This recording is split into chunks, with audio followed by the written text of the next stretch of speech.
All right, we're here with episode 60. We did it, finally. Oh, this is 60? It is 60.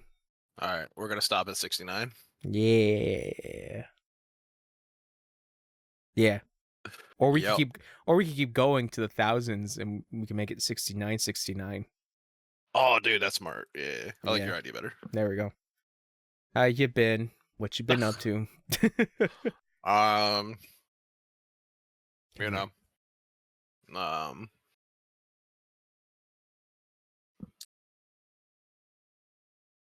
doing my duties. Ew. Yeah. So by duties, do you mean your call of the duties? Oh, true. I forgot about that. Oh my god. You literally like tossed the ball up. I didn't think about it. Yeah, what a bad game. So, I watched Roadhouse, The original or the remake? the remake, How was it? because I love Gyllenhaal. Conor McGregor's terrible. I heard. So that's the thing I've been hearing about that movie is that like Conor McGregor's kind of like the worst part of that movie. Yeah, I think they wrote his character poorly, though. Oh damn! Is he like angry Irish man? Yeah. Yeah. But he's like, let me see if I can find a video real quick. Because if you saw like a small clip of him acting, you would just be like, okay, yeah, I see. No, I remember the interviews with him and Gyllenhaal, and like he was basically tweaking. I don't know if you ever saw those interviews. Yeah, it was like the dude was on something or is trying to get off something. He's just bad. So Did you have to put on subtitles in order to understand him? no. Okay. So like I'm trying to think of like a specific thing he did. So the opening scene you see him, it's just like opening scene you see him in, not the opening movie to the movie, but like the scene where you actually like meet Conor McGregor. He's man, I think he's fucking someone's wife. And then he gets a call and he's like, yeah, boss, I'll be right there. But there's like a big grin on his face the whole time. He's just smiling the whole time. Mm-hmm. Like, So he's which McGregoring like it up. if I was Conor McGregor and it was my life, like I was in his life, right? Mm-hmm. In his shoes, I would smile all the time too. But like, this is a movie, bro. And the director, woo, bad dude. You should have fucking told him to do something different, brother. I'm curious who's the director of the Roadhouse movie. Hold on, let me look And this he's up. just walking around naked that entire like part of that scene. And he like steals some guy's clothes. Again, smiling the whole time, like trying to act like lunatic type shit, but like it's really not coming off that way. It's coming off more like he's got 10 brain cells, and he's about to lose another. Yeah, I just really don't like him in it. Towards the end it's better because he's just fighting, which is like I mean, it's kind of the point of that's kind of the point of having Conor McGregor because you do the fights. Right. So the director of Roadhouse his name is what is it? Doug Liman? Doug Liman. His movies are Getting In, Swingers, Go, The Bourne Identity, Mr. and Mrs. Smith, Jumper, Fair Game, Edge of Tomorrow. I actually like a bunch of good stuff. Yeah, I like Edge of Tomorrow. The Wall, American Made, Lockdown, Chaos Walking, and his next movie, a movie he did in 2024 was The Instigators, right next to Roadhouse. Yeah. So he's known for doing action. So. Yeah, bad. But Jake Gyllenhaal's cool, good actor. Obviously, did great acting.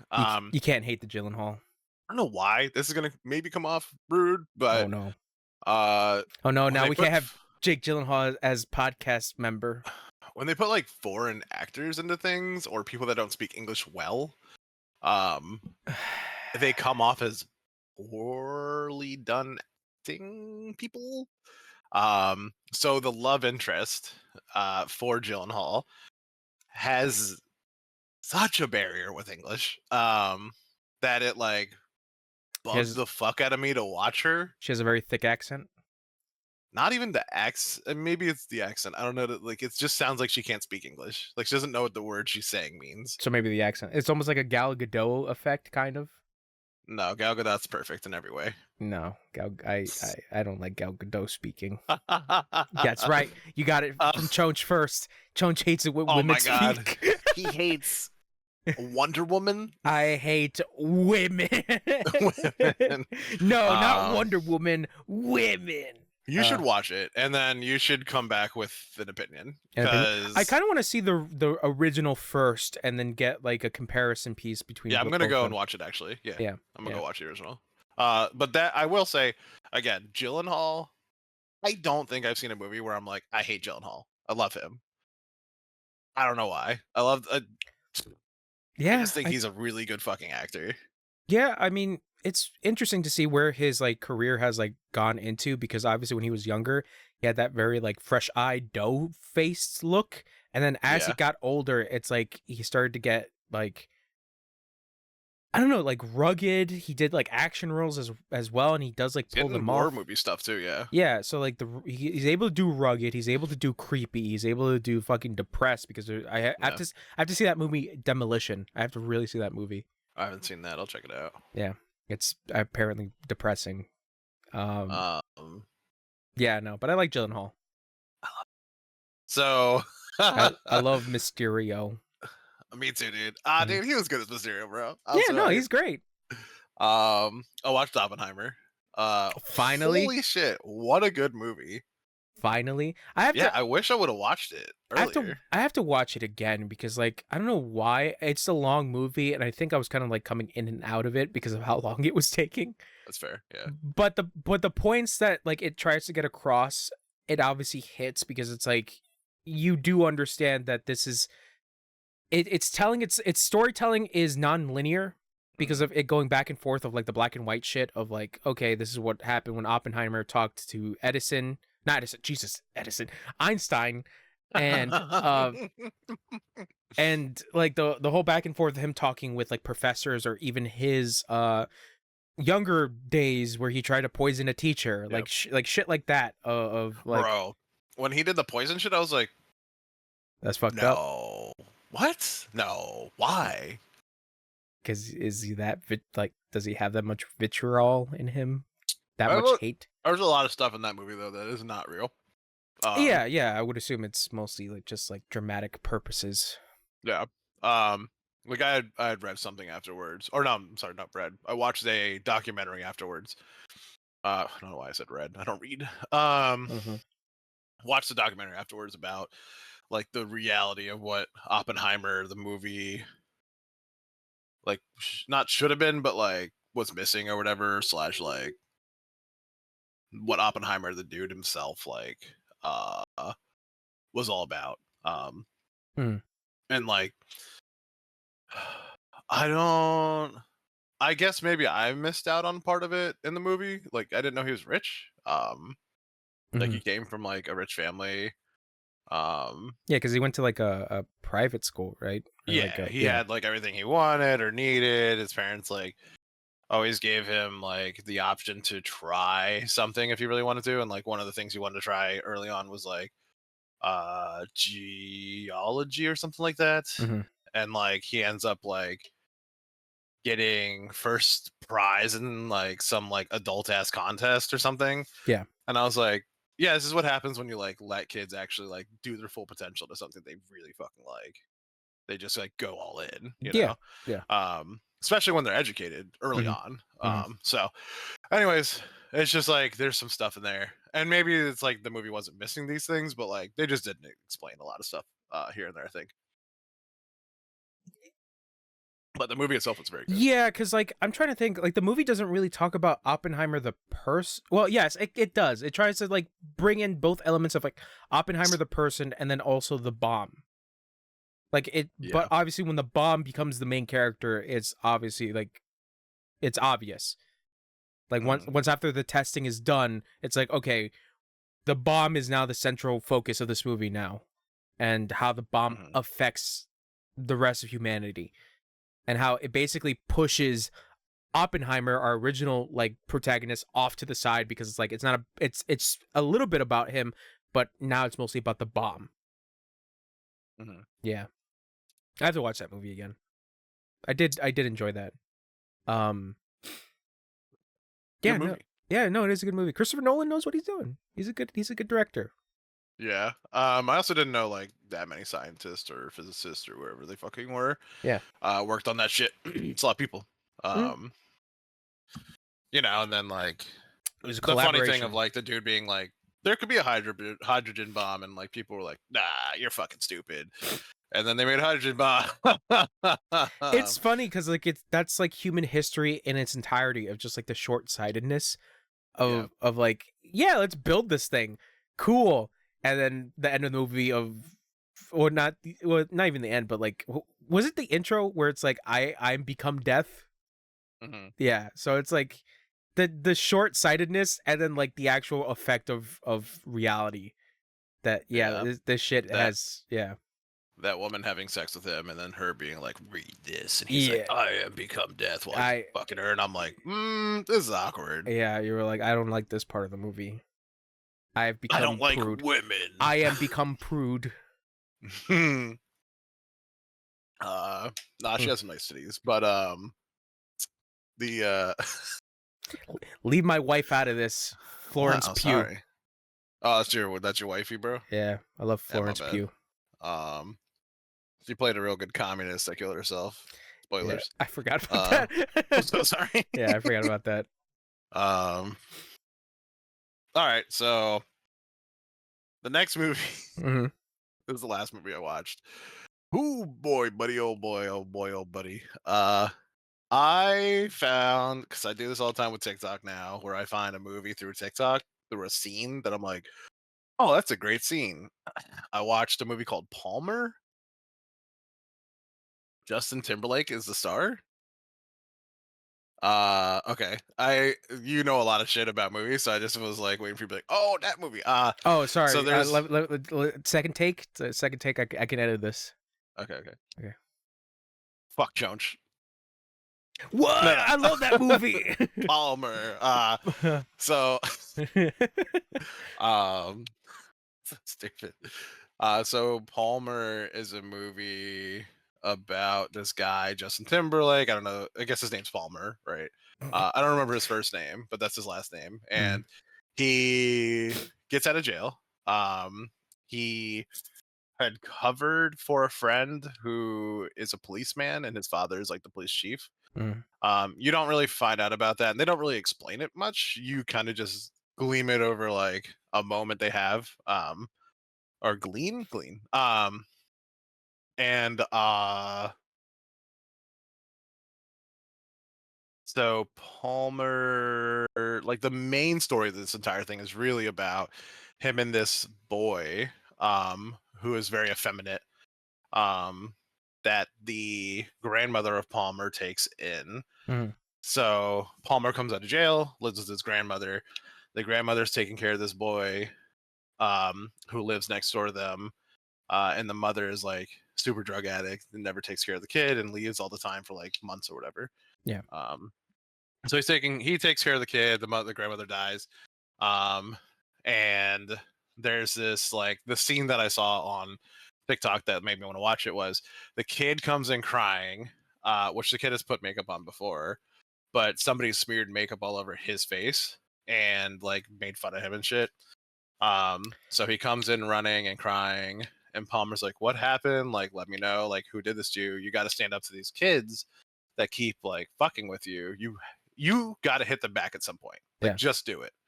And the kid is like, "It wasn't a kid," and he's like, "Who did it to you?" And he's like, your friend Daryl." And he literally like fucking snaps, eyes like glazed over. Um, the love interest is there, and she's like, "Palmer, don't do anything." And he just walks out, drives directly to the bar, gets into there, and just beats the shit out of his friend. And like, I won't say the word that the guy uses, but he calls them very gay. Like the kid, he says like that kid is gay. I had to like, do something bad or whatever, and then Justin Timberlake just gets on top of him, boom, boom, boom, boom, boom on the fucking ground. And I'm like, yeah. So like that's what made me want to watch it. I was like, fuck that guy up, dude. I feel like I've seen that clip that you're talking about. Yeah. Yeah. It's been going around. Okay. When did this movie come out? Palmer? I don't know. Like 2001, 2021. Okay. 2001. Well, let me look this up. I don't know what the fuck I said, honestly. Yeah, 2021. Yeah, you're right. 2021. So recommend? I think it was good. You didn't hate it? I wasn't disappointed that I watched it. Okay, that's good. Palmer. I don't think it's great, but I don't know what the runtime is. Felt like maybe it's an hour and 50. So really like what, an hour and 30. Mm-hmm. Yeah, it was an Apple TV Plus movie. Okay. Oh, okay. I don't know. I liked it. I thought it was good. Oh, this was pre-DUI Justin Timberlake, right? This was This Is Gonna Ruin the World tour Justin Timberlake. Oh, when he went on tour? Yeah, when like he was doing his DUIs and shit. DUI? What do you mean? Don't you remember this was like all over the news? Like there were mugshots of him like getting caught for driving while intoxicated. Oh, I don't care. Yeah, sure. Okay. You don't care, he says. All right. Don't hate Justin Timberlake for doing something we've all done. I mean, I haven't, but go ahead. What? You haven't driven drunk, bro? Nope. Oh my god, what a fucking responsible human. Yep. Can't believe you don't want to. Anyways. You know what? It didn't ruin my world tour. Continue. I can't wait for Jones's world tour where he sings some of our favorites like Scorpion. The one song. Anything else? That shit would suck if you were only known for one song. One song. That's all people made you play for like 2 hours. I feel like straight. there was someone like that of just like basically. Vanilla Ice? He had 2 songs. What was the second one? The Ninja Turtle rap. Same song. It's the same song. No, it was fucking Ice Baby, and then the Ninja Turtles. Go Ninja, go. Yeah. Yeah. So he had 2. And then he stole from the Amish. Stop, collaborate, and listen. Ice is back with a brand new edition. He had to steal from the Amish. Couldn't help himself. Yeah, man. And I've been watching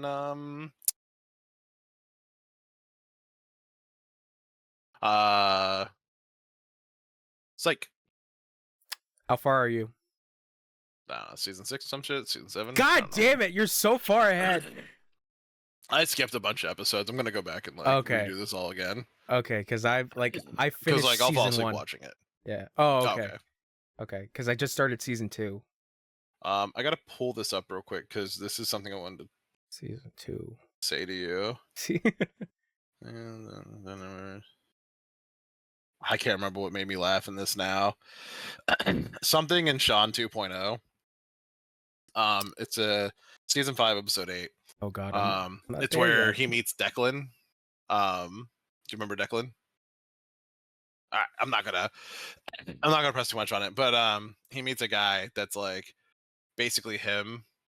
But I'll rewatch it again and talk to you about it again later because there's something in that episode that I was like, oh, and then I didn't write down what it was, but I was like, this episode's funny. Like, there's a reason that I think Chunch is gonna like something in here. Yeah. I mean, I love the series already. Like, even season 1 is pretty good for what it tries to like do, especially for like a first season. Except for the part where they made Psych blue on the window in the beginning. Yeah, that was weird. I was like, I was having a Mandela effect of like, wasn't it a different color? Nah. Yeah.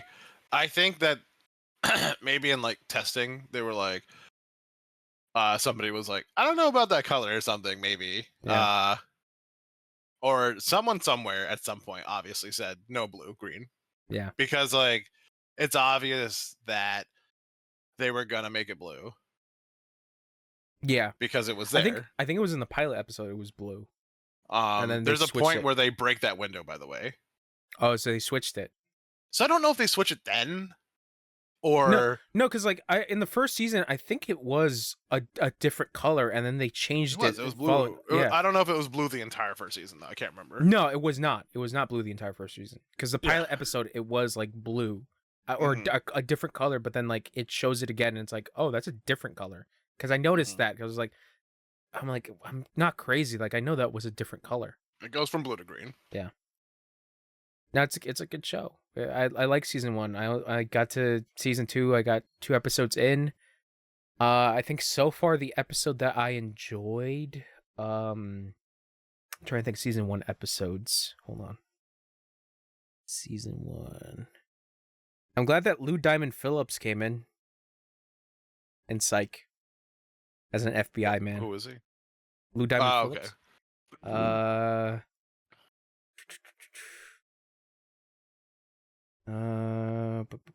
Weekend Warriors. Who you gonna call? Phantom Forget Me Not. Season 1. I would have to say. Oh yeah, Lou Diamond Phillips. Okay, I didn't know that was his name. Yeah. I would have to say. Oh God, Cloudy with a Chance of Murder, Game Set Murder. What was Game Set Murder? Star. Oh yeah, Tennis Star. Poker. My poker face. My poker face.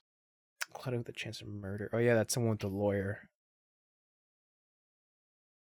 No, we can read my poker face. Read the my poker face. My poker face. Indiana Jones is coming too. Never mind, sorry. No, sorry. I've been like looking at the episodes. I'm trying to remember like which episodes was what. I think Who You Gonna Call I did kind of like. It was the episode with the guy who has that dissociative identity disease. Yeah, I thought that one was pretty good. Spelling Bee I kind of enjoy. Yeah. That was a fun one. That was a fun one. And then 9 Lives was also pretty good as well. What was that one? The one that was with the one with the cat where Little boy cat. Yeah, where they suspect that suicide was actually a murder, and it turns out, yeah. If I was Gus, bro, and he made me sit in the back, I would be like, bro, first of all, it's my car. It's my car. Gus dog. is such a great character, but like I've said before, it's just their chemistry is just so fucking good. Yeah, it's just so good. There's an episode of what is that show? Always Sunny in Philadelphia, where I think they pulled from Psych. In my opinion, they pulled from Psych, unless they just thought of it by themselves. They get a cat, and the cat is they're like pretending to all be cops, and the cat gets to sit up in the front seat. And they like have this whole like conversation of like, how come the cat gets to be there and that's 9 Lives. Right. Yeah. But that's what I'm saying. It's just like Sunny in Philadelphia does the same thing. Okay. Yeah, I think they pulled from Psych. Yeah. Yeah, because I'm reading like the Blu-ray stuff. I finished disc 1, which was American Duos, which I have to say that I really like that one because it has Tim Curry, and it's basically Sean and Gus trying to get into like an American Idol-esque show. And like the end of the episode is like Sean I think it's Kurt Smith trying to sing a Tears for Fears song while Gus is dressed up as Michael Jackson. And it's like, it's so stupid, but it works. But yeah, he tells them like how terrible they are. Yeah, and everyone else, and like all the audience was into it, but then like he just turns on the audience, and the audience is just like, yeah, it was not good. Yeah, so it was that one, 65 Million Years Off, which was the one about the dinosaur. Psy versus Psy, that one was with Lou Diamond Phillips. Zero to Murder in 60 Seconds. Oh yeah, that was the one with the car, where they found out that like the cars I think were being trafficked or like used for like drug transport, something like that. Oh, where the dude's in jail and he's like, I like being in jail. That's cool. Yeah. Yeah. Yeah. I love that guy. That one. Let's see. Disc 2. And down the stretch comes Murder. Yeah, that was the jockey one. The horse race. Mm. Yeah, Meat is Murder, but Murder is also Murder. That's the one about the food critic. That's as far as I got up to, I believe. Yeah, because that was the one where Gus's uncle comes in and he wants to hang out with them. Yeah, Psych is good. Very good show. Ugh. You said fucking 6 seasons in. I'm like, Jesus Christ, I barely got through. I just finished season 1. Well, I'll put it on during anything I'm doing, pretty much. Mm-hmm. And like I know the episodes pretty well, so just hearing them is enough for me to like be like, oh, I love that part, and I'll look up and look at it real quick, and then I'll go back to it. And, you know, the thing. It's weird because like the early seasons, I barely remember. I barely remember the early seasons. Yeah. I remember. God, what is that thief guy's name? Oh, Devereaux? Despero. Yeah. That's like the only thing I kind of remember from that. But I think he came in like when did he come into the show? Season 3 maybe. Okay. Could be season 2. I really don't remember, but I just watched an episode last night, so it must be season 5 or 6 where he's getting out of prison. Yeah. Okay. Yeah. No, like those shows, the USA shows were really good. Yeah. They were really good. I was trying to see if I could find like Burn Notice on Blu-ray, and it's like it's virtually impossible. Well, that sucks. Yeah. I like Burn Notice, and it sucks that it's like it's not. Burn Notice is so good. And it's weird because like Netflix has like a good amount of the USA shows, like White Collar, Suits is on there. Obviously Monk. Suits was fine. I feel like it just became too much at one point. White Collar I heard was pretty good. Never watched White Collar. Okay. But Psych is goaty though. Psych is. I think Psych and Monk are the two goats for me for sure. Obviously, Burn Notice being also another one. Yeah. Because I did fully watch that, and that was very good. I don't remember what happens at the end. If I even watched the end. I'm pretty sure it didn't end the way I wanted it to end. When would they do Burn Notice the musical? Just like Psych.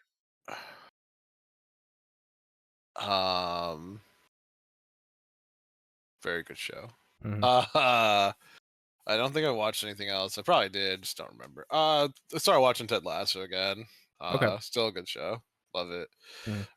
And then played some Destiny because there's a thing called the Halloween. It's because they're called Haunted Lost Sectors in Destiny. And I played that for like 20-30 minutes, and then I said, hey, why am I doing this? Yeah, and me and my friend got off. Me and my friend got off and we're like, well, so for the past 4 years, every Halloween it's the same lost sectors. They haven't changed the actual physical place that you go to in the game. And it's the same enemies. It's the same task that you're supposed to do. Nothing's changed. The same thing. They never gave you. There's nothing new to do. Very boring. Very not Demir. Very not. Whatever Demir. the other things are. Yeah. I don't know if it's Demir. Demir. Demerica. And I play Call of Duty. I know you're so excited about Call of Duty, bro. Yes, because you and Wesley keep playing that and jorking it together. It's so bad. I hate it so much. But why do you keep playing it? Because my friends are playing it, so I want to be with my friends. Well, I got it on Game Pass. I didn't pay for it, Yeah, I know, but you paid for Game Pass. Yeah, because Xbox is better than PlayStation. Wow, now I gotta take away our sponsorship from Sony.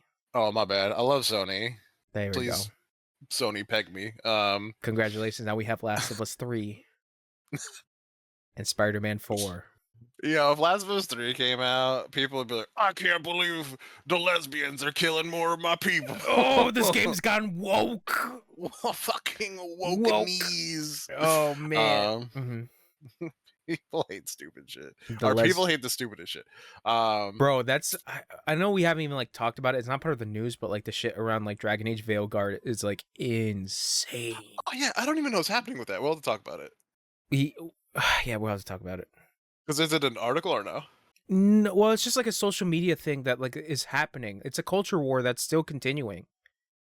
No. Is there an article that you pinned or no? No, I haven't pinned anything about like that specifically. Okay. If you want to talk about it then, because I don't know anything about it. Okay, but let's finish your week.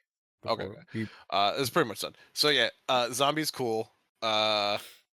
Some kind of bad about it. Like there's some things that I don't like about zombies as far as like they're super hard to kill now. Like in the older ones I was able to get to around like 30 I think or 40 quickly. Yeah. And now it feels like I'm having to like strategize really early. Slash like you just can't outrun them. They're too fast. So I don't know. I could just be bad because my friends are pretty good at it. Yeah. And I'm just again like I think I'm just getting old at this point and hating stuff as far as like it's quick, it's too quick. Yeah, you're the almost PvP, 50 years old. Yeah, I know. Well, the PvP, I hate the Omni movement, the speed of the game as far as how you move. I've seen clips of the Omni movement, and I saw clips of people jumping midair and like having a bat and like hitting people with the bat. I think that's pretty funny. It's crazy. Yeah, there's for sure like funny moments that are coming out of it. Like my friend got grabbed the other day and humped into a wall. Oh yeah, you can do that. Yeah. And he's like, no, don't let him sex me, and he's getting sexed by someone. He's like, he's sexing me, and then I just hear him die, and I'm like, well, he got sexed. I don't know what to do. You're laughing, but he got sexed to death. I got grabbed by someone. I was also hoping they wouldn't. They just killed me immediately after they grabbed me, but I was like, man, I am gonna get sexed here, dude. And then so the worst part of this whole thing is the time to kill. Do you know what time to kill is? Yeah. So the time to kill, I guess for people that don't know what time to kill is, it's the speed of which you murder somebody in a game. Yeah. So how many bullets it takes, how long it takes you to bleed out, whatever, all these different things, right? And in Modern Warfare, it was 1 to 2 bullets in hardcore. I used to run around with a deagle, and I would fuck on people so easily because it's a one-shot kill in the goddamn foot. So anywhere else on the body, it's a one-shot kill. Personally, I think that's 100% okay. I think if you're playing hardcore, it should be a one-shot kill. That's just how I feel. In Black Ops 6, it is 4 bullets if you hit the right area to kill somebody in hardcore. That's crazy. And I've had it take 6 bullets to kill somebody in hardcore because I'm not hitting the right spot. In core, like regular mode, it takes like 12 bullets to kill somebody, which is half of a fucking clip most of the time. Yeah. And I get killed in 1 bullet or 2 bullets all the time in both these modes. Which is probably not true in core because it's probably more around 4 or 6. But like it feels really bad. The connection's really poor. My internet's good, so fuck everybody else. It wants to say it's my internet. And I really do think like they just have really bad either servers or somebody doesn't know how to fucking code. I'm so sorry, I had a burp. So somebody I've been drinking a lot. I've been drinking a lot, man. So I did. I drank like idiots. 3 cups. You try to make a statement and then just gets undermined by a burp. Fucking burp. I think everything's just falling apart in this political climate.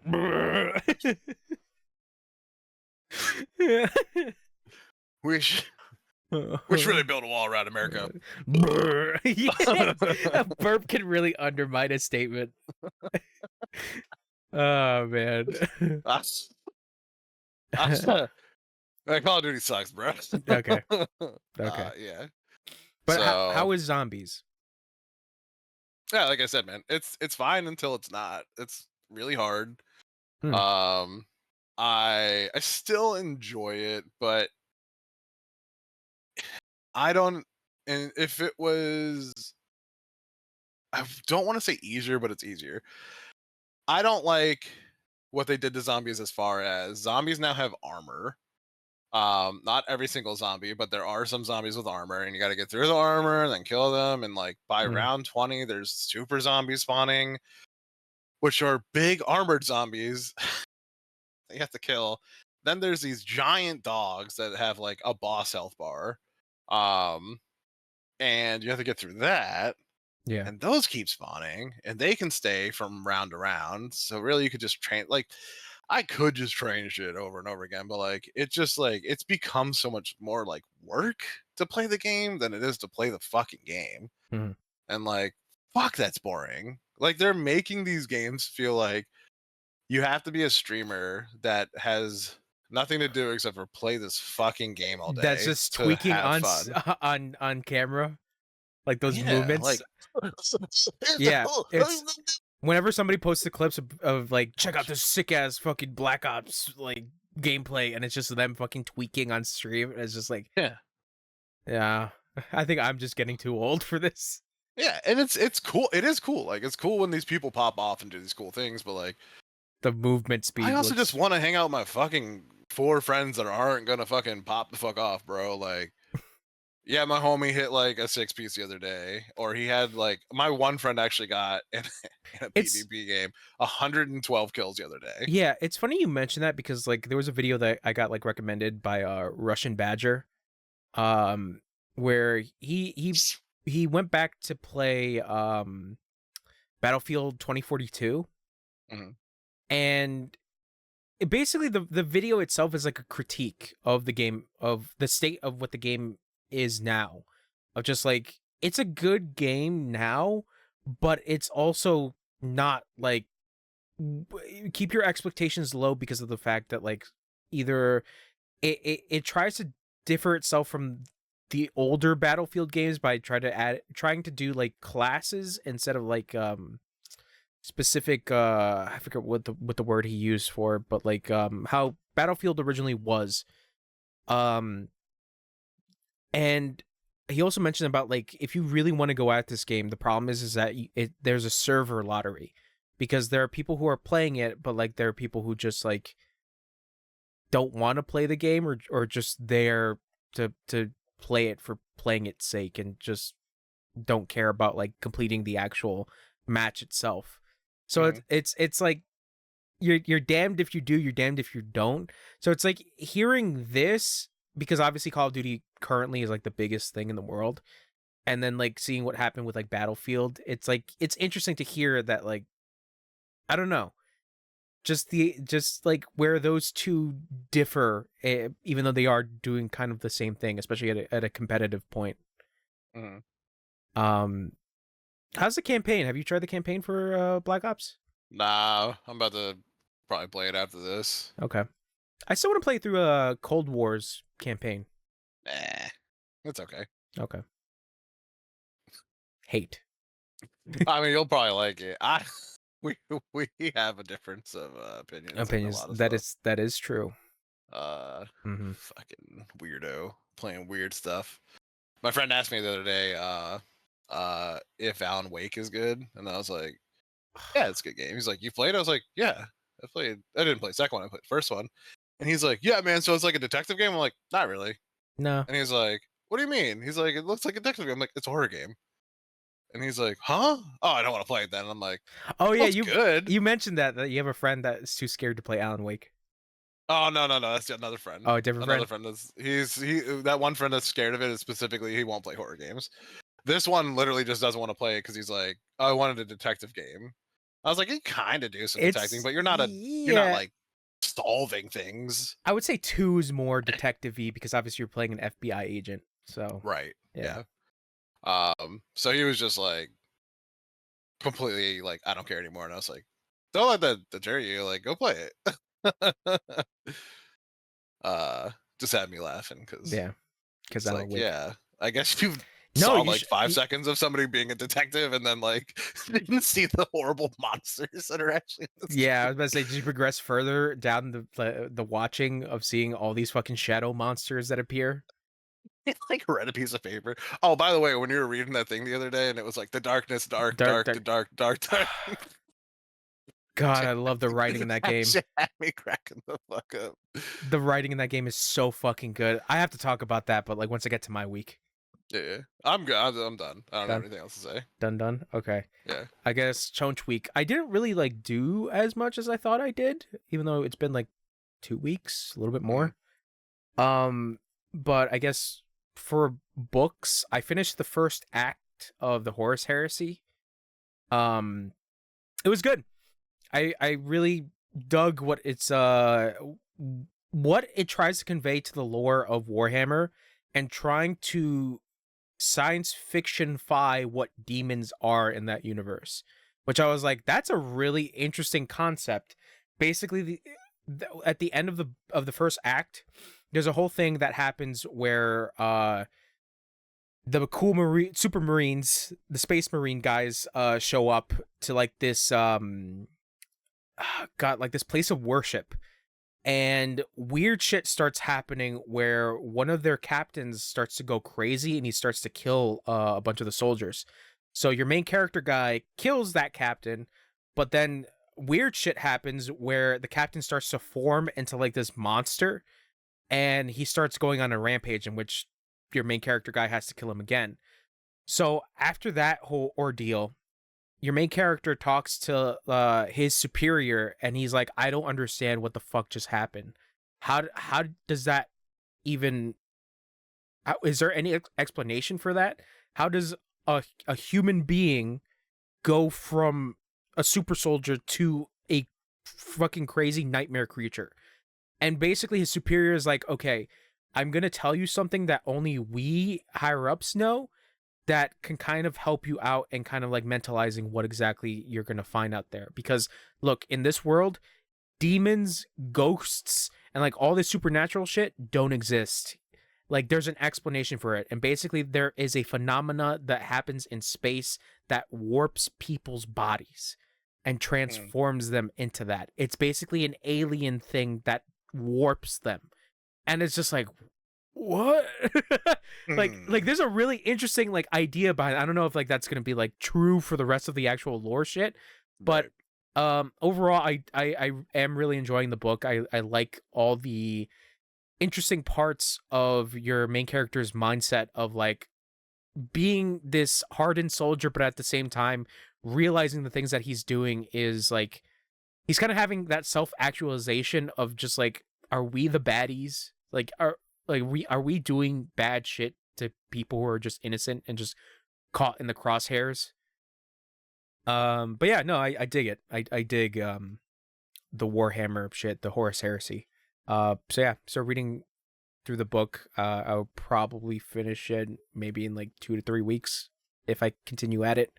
Because right now I got to Act 2 and like they're on a different planet and they're now experiencing bugoids.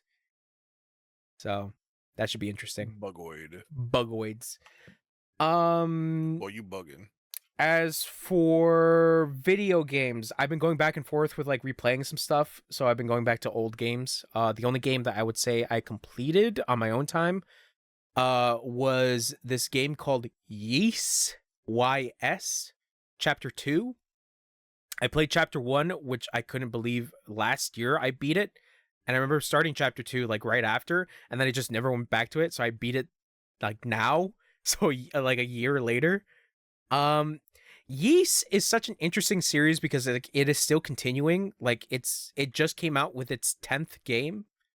Technically, I would say maybe it's like 13th or 14th game because they remade like a bunch of the older games.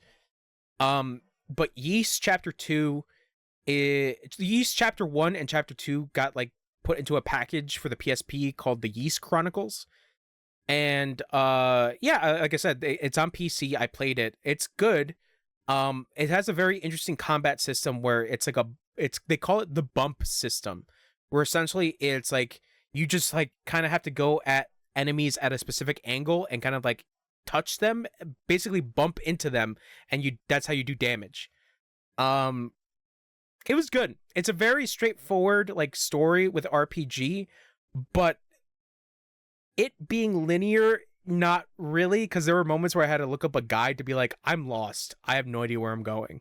Because like you don't really have a map to kind of like show you of like places where you've been or where places are. So it's one of those older JRPGs where it's like, figure it out. Go explore, and I'm just like lost because I'm like, I don't know where to go now. All right, time to look up a guide. Oh, okay, this is where I'm supposed to go. Oh, this is the item that I need. All right, cool. That final boss was pretty interesting. Because it's essentially an evil wizard man that turns into an orb. But overall, yeah, I enjoyed it. I'm now currently I decided to go fully in with those games where I'm like, okay, how do I go at this? Because obviously the third game, and I think the seventh game got remade for the PS Vita.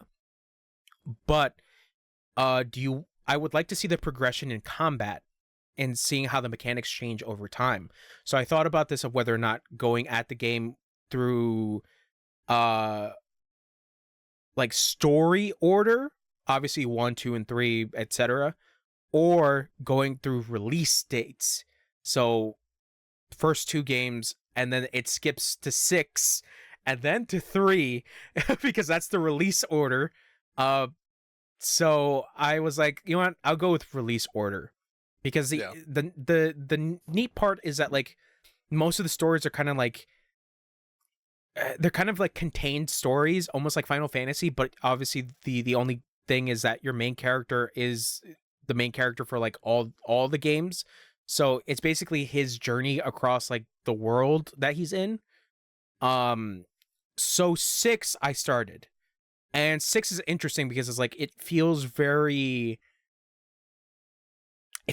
different, because the setting that you're in is on an island with a bunch of like weird furry people, like weird furry elves. And the whole basis is that like there's this evil thing that's happening on the island, and you kind of have to help out these tribal people. And but the combat is different, where now it's more active, where you have to press a button to actually get your like slash attacks out, and you also have a jump, which is just like, oh, that's cool. And you also have like a jump attack, so it's a little different. The graphics themselves are like very charming, because what it looks like it kind of looks like those like old stop motion movies, which is weird to say, but like I think it was because of obviously of its time, because I think it was a PS2 game, Yeast 6. But it is very charming. It is very cute, because your main character is a little chibi guy. But yeah, overall, I haven't gotten too far into Yeast 6. But from what I'm playing, I am enjoying it. I'll probably try to get fully into the series and try to get, towards like the newest release, because I have all of them besides the newest one. So, but the only one that didn't get like brought over to the States was the 5th game. And from what I've been hearing is that the 5th game goes in like a really weird direction with its story and with its mechanics, that like some people don't really like the 5th game. But yeah, I will continue to play Yeast and see how that changes throughout the course of gameplay. Nice. Mm-hmm. Let's see. The other stuff that I've been playing just like offhanded on my own time. I booted Red Dead Redemption 1. Hey, wait, the remaster? Yeah. Man, I love that game so much. I love that game. That's one of my favorite games. I don't know why. I like Westerns, and Red Dead Redemption 1 I remember playing on the PS3, and I'm just like, replaying it now, it's so quaint, because it's just like, this was a fucking Xbox 360 and PS3 game, and it looks so good on PC. Like, it looks so good. And then and I really like John Marston as a character because of, like, he's a very rugged man, but he's very eloquent in how he talks. Yep. How he speaks to people, and, like, he understands that, like, yeah, I'm an idiot, like, but at the same time, I kind of understand how the world works a little bit. And he's street smart, not book smart. Yes, he does say that. He does say that he is street smart, and yeah, he'll fucking whip your ass and give you a lesson real quick. Yeah, and like the more you have in context, because after playing the second game, because obviously the second game being a prequel, it's like, yeah, John really changed, like, after Red Dead Redemption 2. And yeah, man, it's just like going at it and like doing some of the side quests and like doing some of like the mini games and stuff. It's just like, man, what a great fucking game. I haven't gotten too far into the game itself, but I do like the setup of the story of just like, yeah, John Marston was an ex-outlaw, and the government came to him and being like, hey, we need you to hunt down your old leader. So some of your other bandit friends are still out there, so you got to hunt them down. Or not. Damn bandits, boy. Or not, we're going to hold you against the crimes that you committed in your younger days. And John Marston's like, I'm a family man. I'm trying to change. Nothing but love my country. I love my family, John Marston says. As he gets into his GTA. Yeah. Or GTX. Oh yeah, in his Camaro. His GT. Why did I say GTX? I don't know. And then he drives off into the sunset. Yeah, man, fucking Red Dead Redemption's so fucking good. I love that game. There's like, I don't know why, like, it holds like a very special place in my heart because of the fact of like a very good narrative and just like it being a Western, and then obviously what happens at the end and like the twist it takes of just like, holy shit, I've never seen that before. I don't want to spoil it for those that haven't played Red Dead Redemption 1. But it's genuinely... Yeah, what happens is they get red, and then they redempt. And they get redempt. Xian. But... Shut the fuck up. But, man, it is such a good fucking... It's such a good fucking game. Other stuff that I have been playing... I got really into XCOM Enemy Unknown. Because I went back to, like, my old playthrough, but then I realized how fucked I was because, like, I didn't, like... So, XCOM Enemy Unknown came out, I think, in, like, 2013. Like, it was an Xbox 360 and PS3 game. It is a very interesting game because, like, it is a tactical game, but at the same time, it has, like, base building elements, and you kind of have to, like, manage on, like, specific things that in order for you to progress through the game in like a very easy way. It being that you get at the end of the month, because like, oh god, I'm trying to think about it because like there's a lot. In order to build specific things for your base, you need funding. So you get funding from different countries. But in order to get funding from different countries, you have to set up satellites. So you have to set up satellites in specific countries and get funding from them. But at the same time, you also have to help those countries out whenever they get an alien invasion. And the other thing is that some countries, if they're not being helped as often, they have a panic meter. If the panic meter rises up too high, the country basically pushes away from the table and is like, I don't want anything to do with the XCOM program. So in my original playthrough, I fucked myself over because I wasn't like going and helping the other countries that were like in like the red zone. And I got to a point where I was like, I'm not making enough money to fund the things that I need to get because I have to wait at the end of the month in order to get the funding. But at the same time, the game hits you with like, hey, there's an alien invasion. How's it? It's pretty difficult. So go at it if you want to. But I was like, you know what? I'm just going to start over. So I started over. I'm playing on the easy difficulty because of the fact that like, and normal, it's pretty fucking tough. It's tough. But I am enjoying like the micromanaging aspects of XCOM. But yeah, there are moments where that game fucking kicks your ass of just like, hey, you can't see ahead of you, but the enemy can, so they're gonna come over here and fucking wipe out your dudes that you misplaced. So good luck with that shit. But overall, I like what XCOM is doing with like the alien shit of just like, your base guys, your scientists are like, we don't know what the fuck we're looking at. Try to like tranquilize the alien and bring it back so we can like do an autopsy on it, or we can capture it, interrogate it, and maybe it might give us some like information on like how to take out its guys. Yeah, there's some really good, cool stuff about XCOM. But I'm very interested to see like the other XCOM games because from what I understand, XCOM 2, its story basically you lose at the end of XCOM 1, so the aliens kind of take over and you're kind of like you have like a rebellion faction trying to like take out the aliens. Yeah, it's neat. It's pretty cool. The other shit that I played, yo man, have you played any of that DBZ Sparking or DB Sparking Zero? No, I didn't buy it. I played a little bit of it. Yo, that game fucks you up.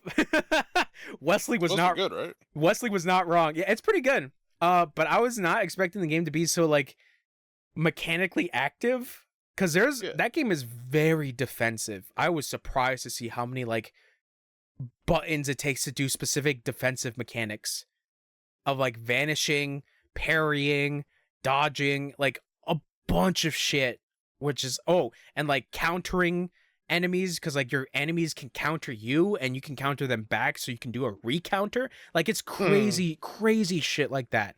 That's been Dragon Ball forever though. Yes, but like the Tenkaichi games were not like that, where it's like a shit ton of like defensive mechanics. They were just kind of like dumb fun of just like block and that's it. Move around and block and that's it. But like with this, it's like here's a specific button in order for you to counter your opponent. I have not played online because like I've seen some videos of people playing online and that looks like a fucking mess.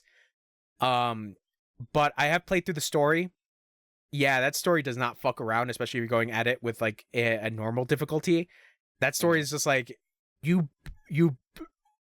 should probably check out like the tutorial to see how to play this game, because there was shit that was just like, oh, that's how you do that. Like, oh, what do I need to do for the situation? Oh, there is a button for that, or like there's a specific like input that you have to do in order to get that out. Yeah, it was just crazy shit. But like I remember Wesley was mentioning to me that like Great Ape Vegeta was no joke. That motherfucker was no joke. That motherfucker, every time you try to like fight that motherfucker, he does a command grab, grabs you out of the air, and it does so much damage. It does so much damage. But I beat through that. I'm currently on, oh god, where am I? I think I beat Goku Black in Goku's arc, because like how the game is set up is basically you can choose different arcs, but you have to choose a character. So obviously I went with Goku because it's Goku's main storyline. And, you know, it is Dragon Ball, but it also does a thing where it kind of like glosses over the Dragon Ball shit of just like, okay, Cell's here, fight Cell. That's it. It's not like Dragon Ball Kakarot.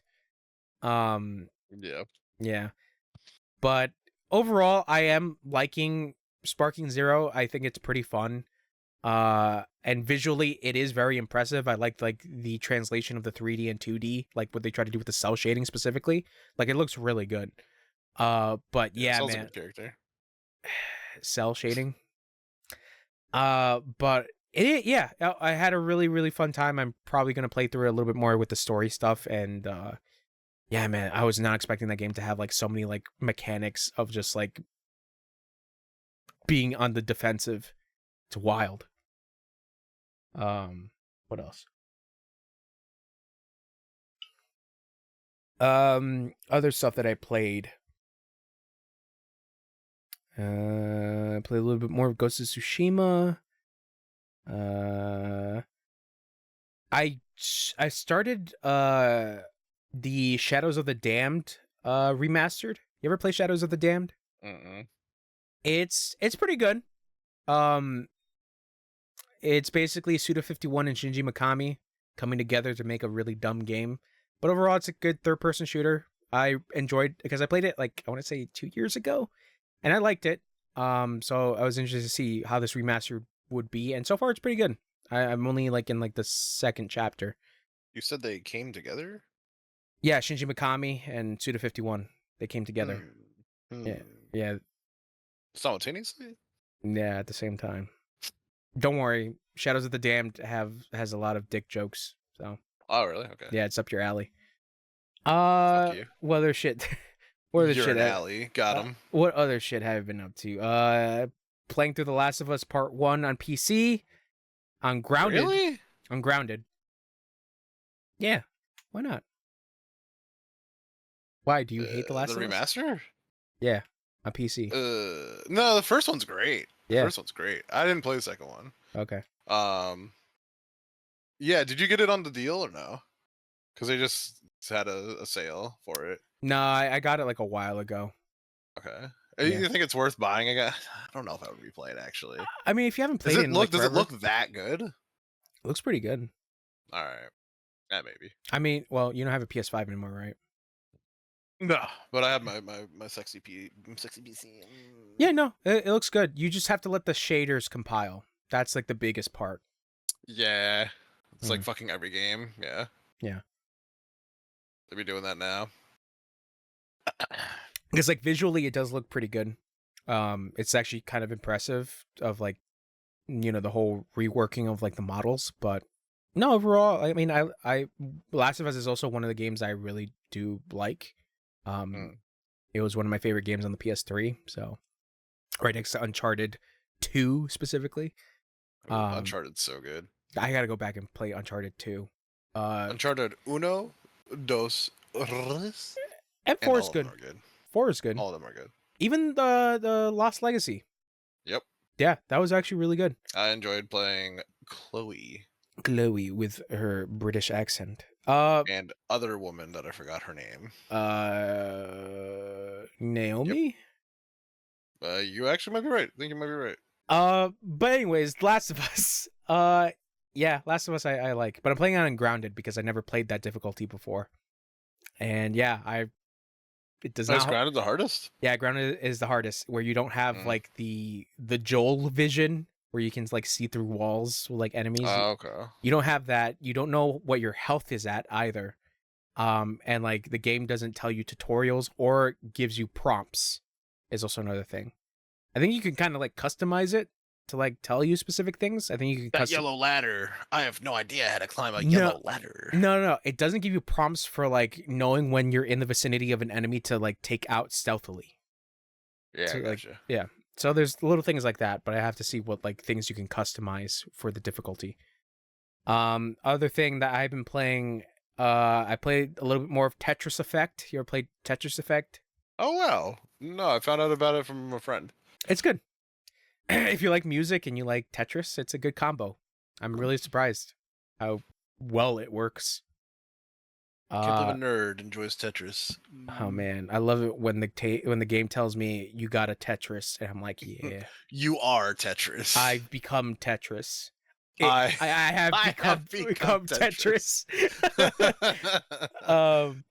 No, it's good. I really recommend it. Like if you really want like some surprisingly good like mixes of songs, well, it's not like I would assume they're songs that were made specifically for the game, but it's surprising because like the only thing I can think of that reminds me of how like Tetris Effect works with like moving stuff around or like a game playing with like its audio is Killer Instinct. Killer Instinct kind of had that the 2014 when 2016 I forget when Killer Instinct came out, but the one that came out for the one that came out for Xbox One,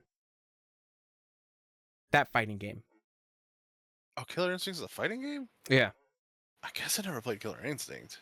It's very cool what it does with its audio stuff because like it plays around with like the music whenever you're doing like combos and stuff like that. So like there's really interesting things where like once you get somebody's health like all the way down and you do like a super and like continue to do inputs, the game audio like kind of coincides with the music of just like dun dun dun dun dun dun dun dun, like it plays with like notes and stuff like that, which is really like I could not think of anything else that does something like that. But Tetris Effects does do something like that where you're moving the tetraminos around and it like the song or like the audio like plays around with like the spacing of like where you put your pieces. Like it's really interesting stuff like that. Yeah, that's also a good one. The other thing I've been playing is some Street Fighter 6. I've been going at it with Terry. I'm trying to get past gold rank. But I'm bad. I'm so bad. I keep getting my ass handed to me because like I just got back in again and I just forget how to do like the most simplest like combos for Terry. Yeah. And I just like I keep getting my ass whooped for like the dumbest shit. Like the dumbest misreads or like me like trying to like force out an input but accidentally doing a different input. Where like, oh shit, I just did my level super 3. I meant to do a fucking dragon punch. Like stupid shit like that where I just get like just upset with myself of just like I like so close to winning a round or winning the actual match itself and then I'm just like I fuck it up. I fucked it up. And then I was looking at like replays of like higher like players in like master rank and like how they play and I'm like they kind of play like me. like it's no different like how I play. But yeah, I'm just bad at it. But Street Fighter 6 is fun. I like playing as Terry. I do want to get past gold rank because I did work my way to get gold rank. I'm like gold rank level 2, I want to say. Oh yeah, dude. Yeah, but you know, in order to get to like the next ranking, you got to get through 5 stars. So only level 2 for now, but we'll see. And I don't know. There's also a part of me that feels good whenever I see somebody with like a high streak, like a high win streak, and I just like diminish it for them, and I'm just like, yeah, I did that. But yeah, Street Fighter 6, Street Fighter 6 is good. As for streaming stuff, hey man, I finished Spookytober. I think the last time we spoke, I think I talked about Alone in the Dark. Alone in the Dark was an interesting playthrough. I got all the achievements for that game, and overall, it's very interesting. I do want to play the original games to see where it kind of differs, but man, the performance for PC is not great. There's a lot of audio bugs and like there's a lot of like graphical hitching that happens. Like for some reason, like you can enter an area and like the performance just drops. And it's just like, why? Why is it doing that? And it's weird because the game also gives you an option to compile the shaders beforehand, but I feel like it just doesn't work. And then the audio bugs were like the other thing where I was just like losing my mind because like, okay, here's a section I have to run through.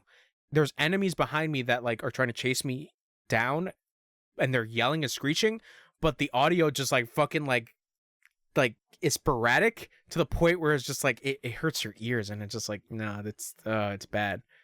But overall it is like a solid survival horror game. It's not anything too complicated, especially with its puzzles. But yeah, it's all right. After that, I finished a DS game that got remastered for the Switch. And I think it came out to like other stuff as well, called Dementium the Ward. I've heard the name before. It's a DS game that is a first-person shooter, and it's not bad. But I have some contrivances with it. I have some beef with it because like the final section is something that I don't like in some video games, where it's essentially like, okay, you're at the final level, run a gauntlet essentially. And yeah, I was just like, and the aiming's a little weird at times. Like the weapons are like okay, but overall, it was just like, yeah. I liked what it was doing with like its story of just like, okay, why is this weird shit happening? And then obviously at the end, it's just like, okay, it's all right. But I'm very curious about the sequel because there is Dementium 2, which is on PC. Which is an Dementium 2. But yeah, Dementium the Ward was all right for what it was. And then yeah, the last thing for Spookytober was Alan Wake, The Lake House. Alan Wake 2, The Lake House. The darkest darkly darkened the darkness. Yeah, dude. At the end of the stream, I went on a whole TED Talk about a thesis about what is art. Because this game speaks to me as somebody that got into art. It is a very, very good DLC, and it is also a very good commentary of how to describe what art is and how we as a society have gotten to a point of describing what art is when advancements in humanity has like gotten us so far. Because that whole darkly darkened shit is basically a byproduct of making an Alan Wake AI. They even said it in the game that essentially the weird shit that Alan is doing in the world is that he's basically able to write reality. So they were looking for a way to basically counteract that. So they were like, okay, let's create an Alan Wake AI to write things.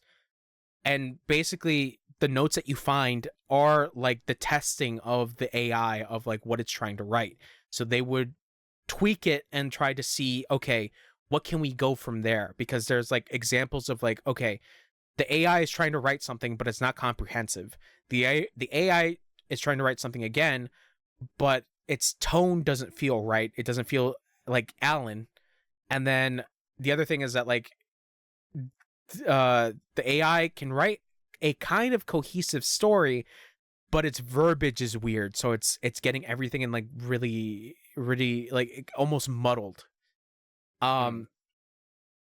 Yeah, it's just like they try to talk about the Alan Wake AI, and the other thing that also like talks about art is the manufacturing of art, of over manufacturing art, and is whether or not it is art.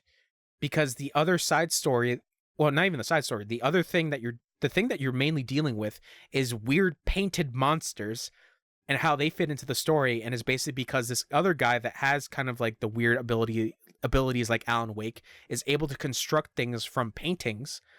And the thing is that they found this guy, they saw what he was doing, and one of the doctors was like, okay, let's make him make more paintings. And you find the painter's notes, and he's like, I don't want to paint anymore. Like, the shit that I keep making sucks. And on top of that, it doesn't speak to what makes me enjoy painting. And this thing that's happening is turning me into a monster. And at the end of it, the doctors were like, yeah, we kind of fucked up, but we kind of need to make more paintings, so let's continue the process. Like, it's crazy shit like that of like, when an artist dies or when an artist leaves, there will always be somebody out there to try to continue their work, but not in the way that they wanted. And yeah, Alan Wake 2, The Lake House specifically, is for people that like studied art and have like their own thesis on what art is. And it is such a crazy fucking experience. But overall, besides that, it is a very good DLC. Gameplay wise, they introduce a thing where you kind of have like a grenade launcher-esque thing.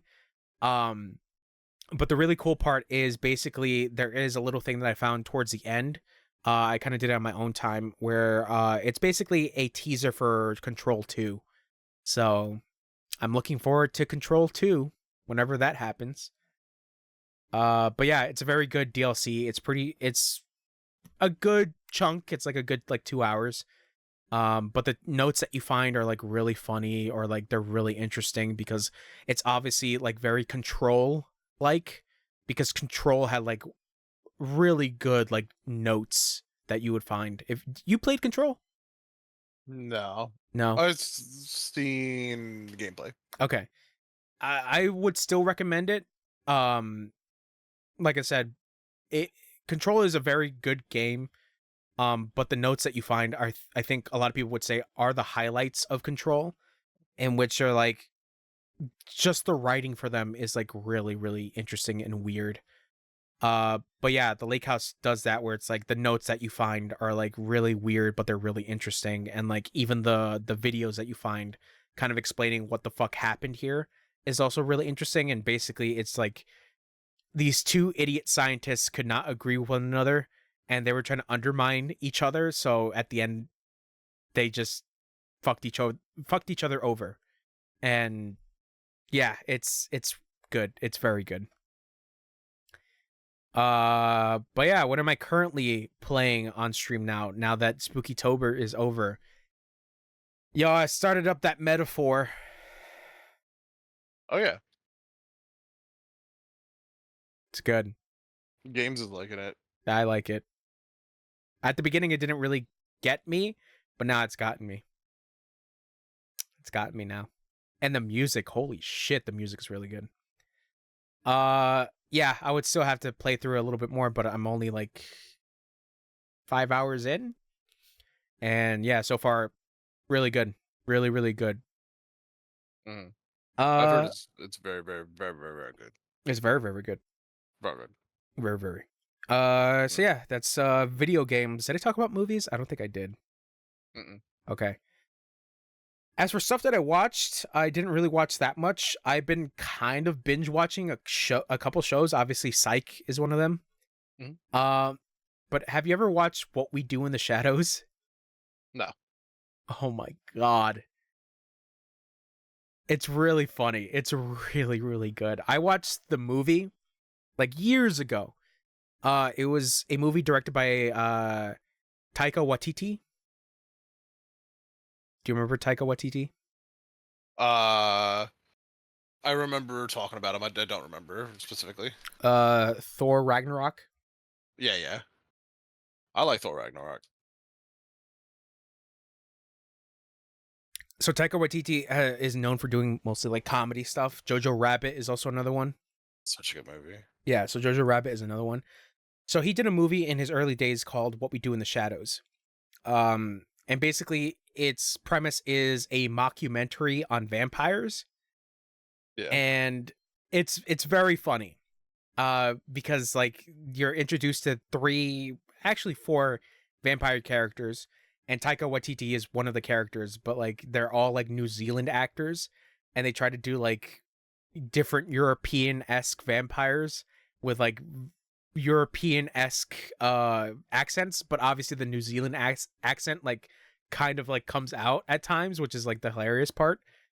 So the show on FX is the same style. It's a mockumentary, so you're following these other three vampires, and it just like it's so fucking funny. It's like the jokes are like they're very crude, but also like the humor can be kind of like witty at times. Like it's very goofy, but it's overall very fun. But the strongest point of the show is the actors that are the three main vampires, and even the guy that plays the one of the vampires' familiars. Everybody in that show is just like top notch. Well, actually, there's technically four vampires because it's so goofy. Okay. I think who steals the show a lot when he's on screen is an actor by the name of Matt Berry. He is he's an English actor. His voice, I don't know, there's something about his voice that like whenever he speaks in that show is so like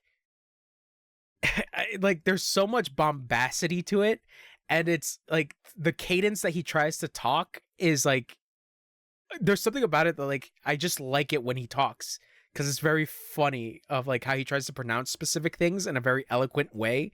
Right. Because like there's a stupid moment in the show where one of the characters is like hiding a secret, and then he reveals the secret to Matt Berry, and Matt Berry is like, "What the fuck are you talking about? I thought you had the shits. eating too many breakfast burritos or the chilaquiles, like stupid shit like that. Yeah, Matt Berry is great. And the other guy that I really enjoy is the actor that plays a character by the name of Nandor. He's like a Persian vampire, and it is whenever he talks, I'm surprised that guy. I think I read through his Wikipedia a little bit, and I was surprised that he did like so many like, no, he hasn't done like a lot of like voiceover roles, because whenever he does Nandor has a very specific way he talks, and I'm like, this is a cartoon character. Just how goofy he talks, but it's so how he portrays that character is beyond hilarious. But the other character that well, I shouldn't say the one of the other characters is a another vampire by the name of Nadia. She's also very funny. But obviously, you know, they're putting on an accent because she's supposed to be from Greece. So like the accent is like here and there at times, but she's also very funny.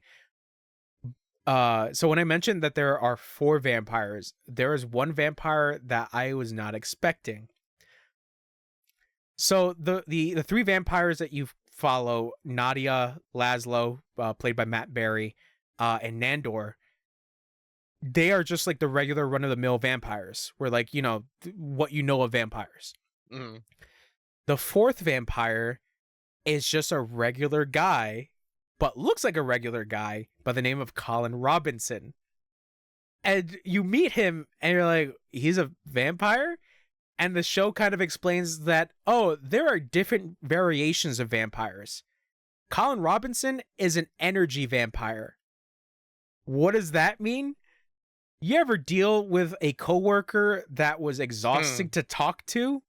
That's an energy vampire.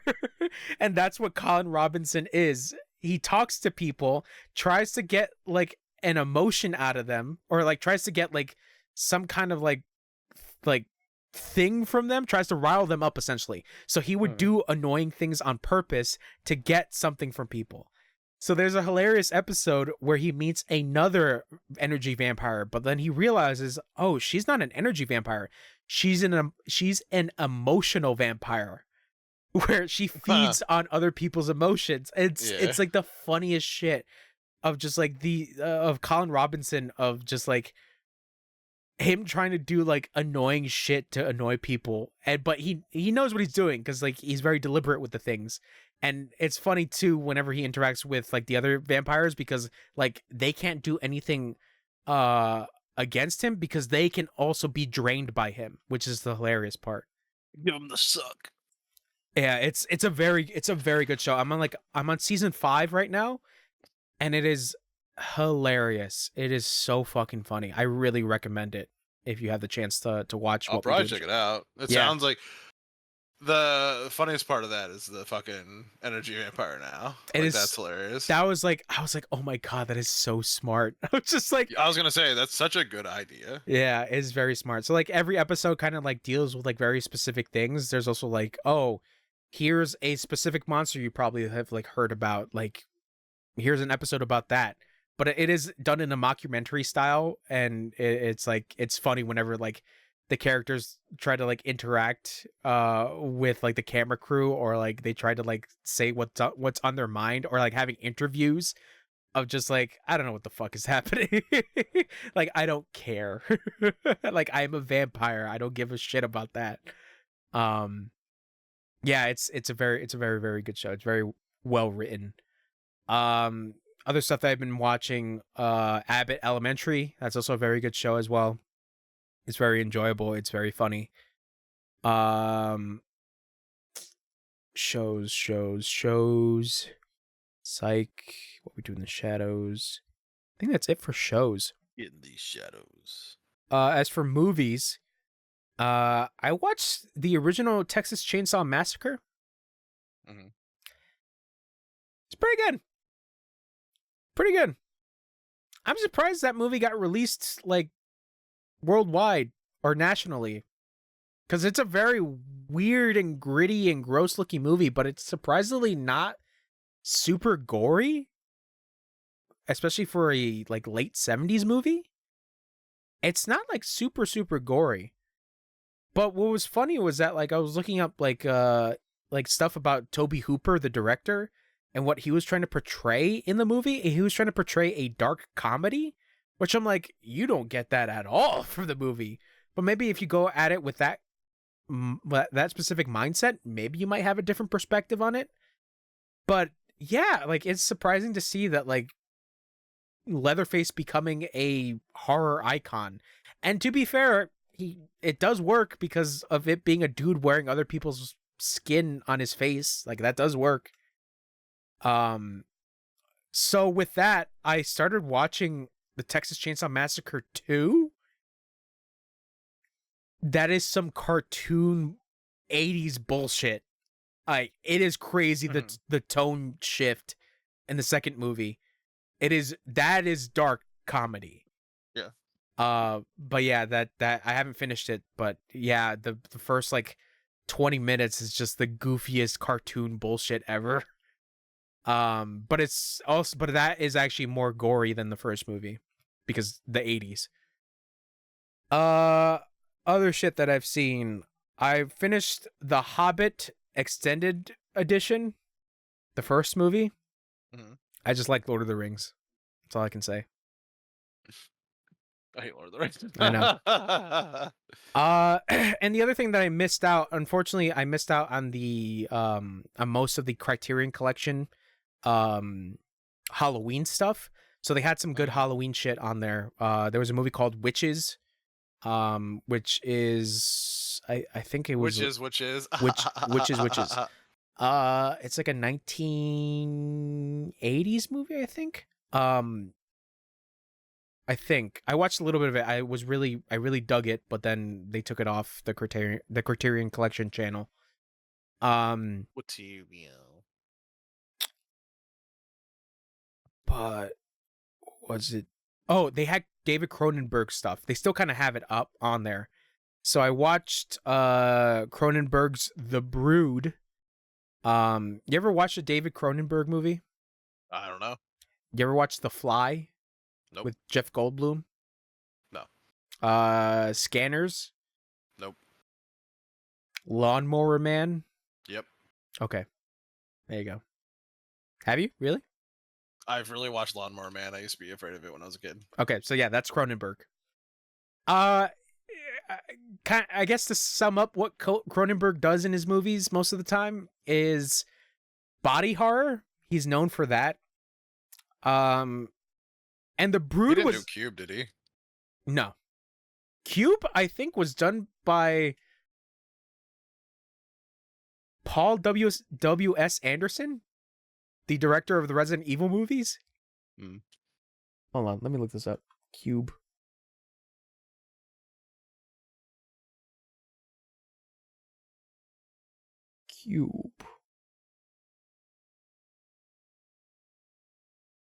Did you ever watch Cube 2? Actually, no, not Paul. I watched all the Cube movies. It is not Paul W.S. Anderson. It's actually a different director by the name of Vincenzo Natali. He worked on... Oh, Splice. There we go.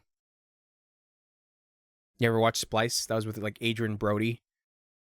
Movie about like that. I feel like I have. I just don't remember. Yeah, it was an alright movie. It was okay. But yeah, that's a different director. No, Cronenberg, if you watch Scanners was pretty good. The only downside of Scanners was the main protagonist. He was pretty boring. Domain Rock Johnson? Yeah. But Jeremy Irons plays the bad guy.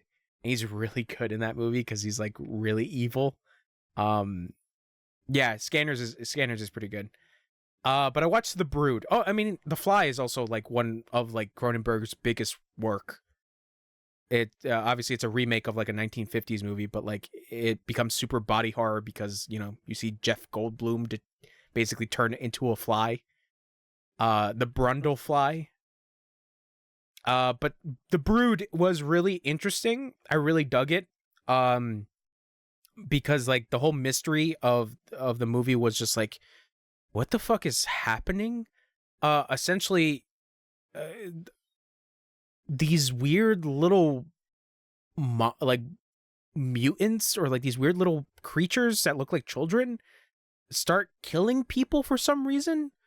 And it's specifically tied to like this lady that's in like this rehab about her like regressed emotions, essentially.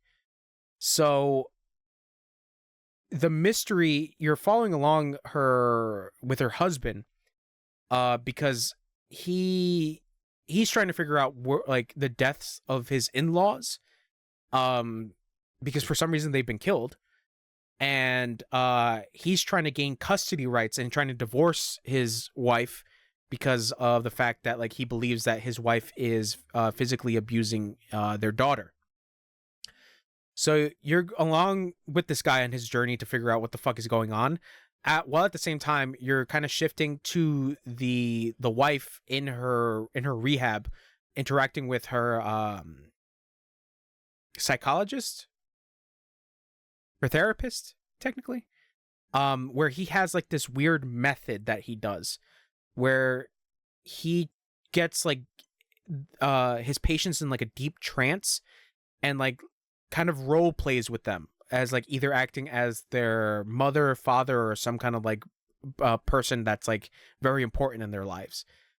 At the same time, this guy was also like criticized because he tried to do a very experimental treatment involving like mutating people. So I was like, this movie doesn't really feel like a Cronenberg movie. And then like the end, like the last 5 minutes goes fucking haywire. And I'm like, oh my fucking God. The body horror shit like went to the nth degree at the last final moments of the movie. I don't know if I want to give spoilers for it because it is just wild. But I don't know if you care. Well, I don't care. Okay. Spoilers for The Brood. Essentially, the reveal is that the little weird mutant things. So the husband was able to find one dead, and he brings it to a mortician, and the mortician does an autopsy, and he's like, "Yeah, this thing doesn't have a belly button or anything. On top of that, its face it's like it's really weird. Like it is humanoid." But like there's a lot of things around its facial features and how its body is shaped that is not human, obviously. But the biggest thing is that it has no belly button. So he's like, so is it even human? And the guy's just like, I don't know. But the weird part is that it has a weird flesh sac on its back that basically allows it to breathe, or allows it to like walk around. And once that sac is empty, it dies. So don't know what the fuck this thing is. So the reveal is that the therapist, when he was doing his experiments on like mutating people, did the experiment on the main character's wife.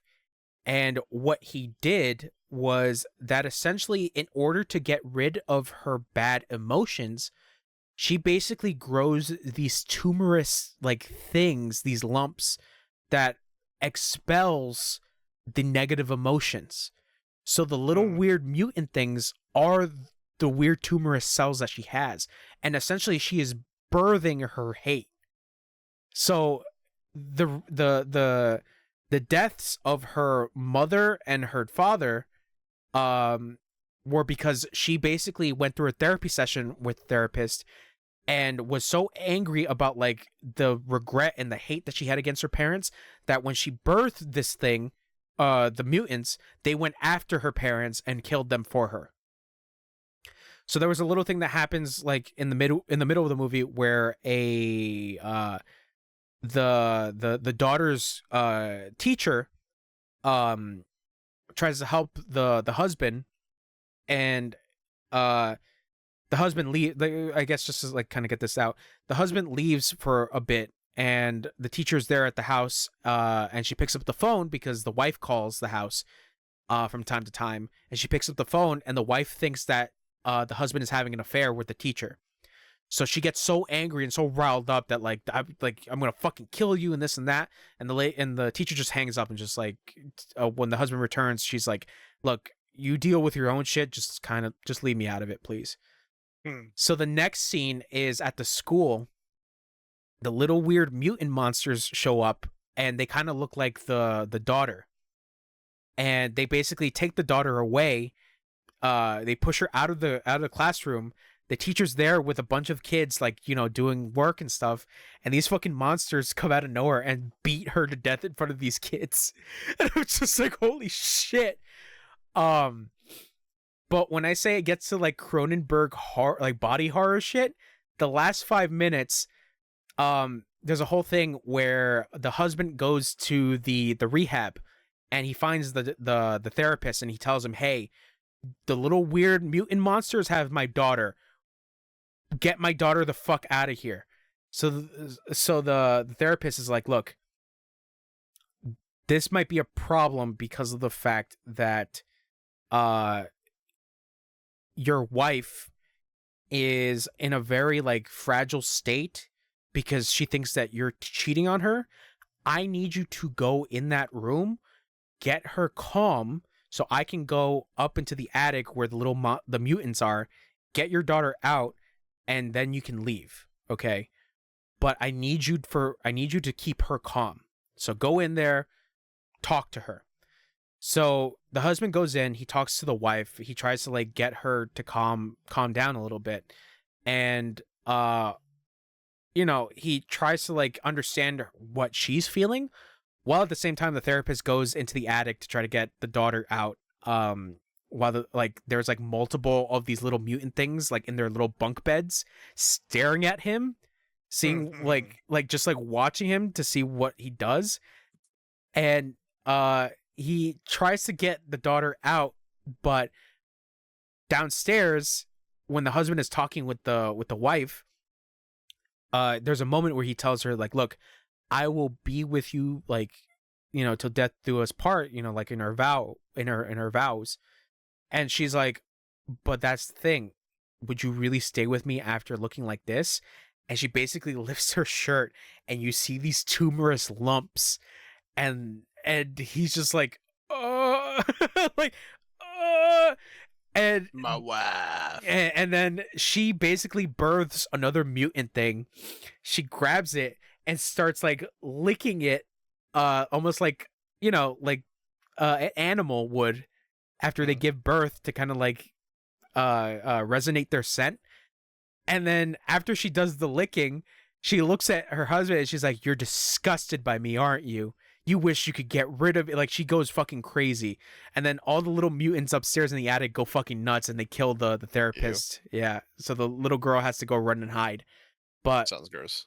Oh man, like the last 5 minutes were just like, holy shit, this is some Cronenberg shit. Yeah, The Brood, it was pretty good.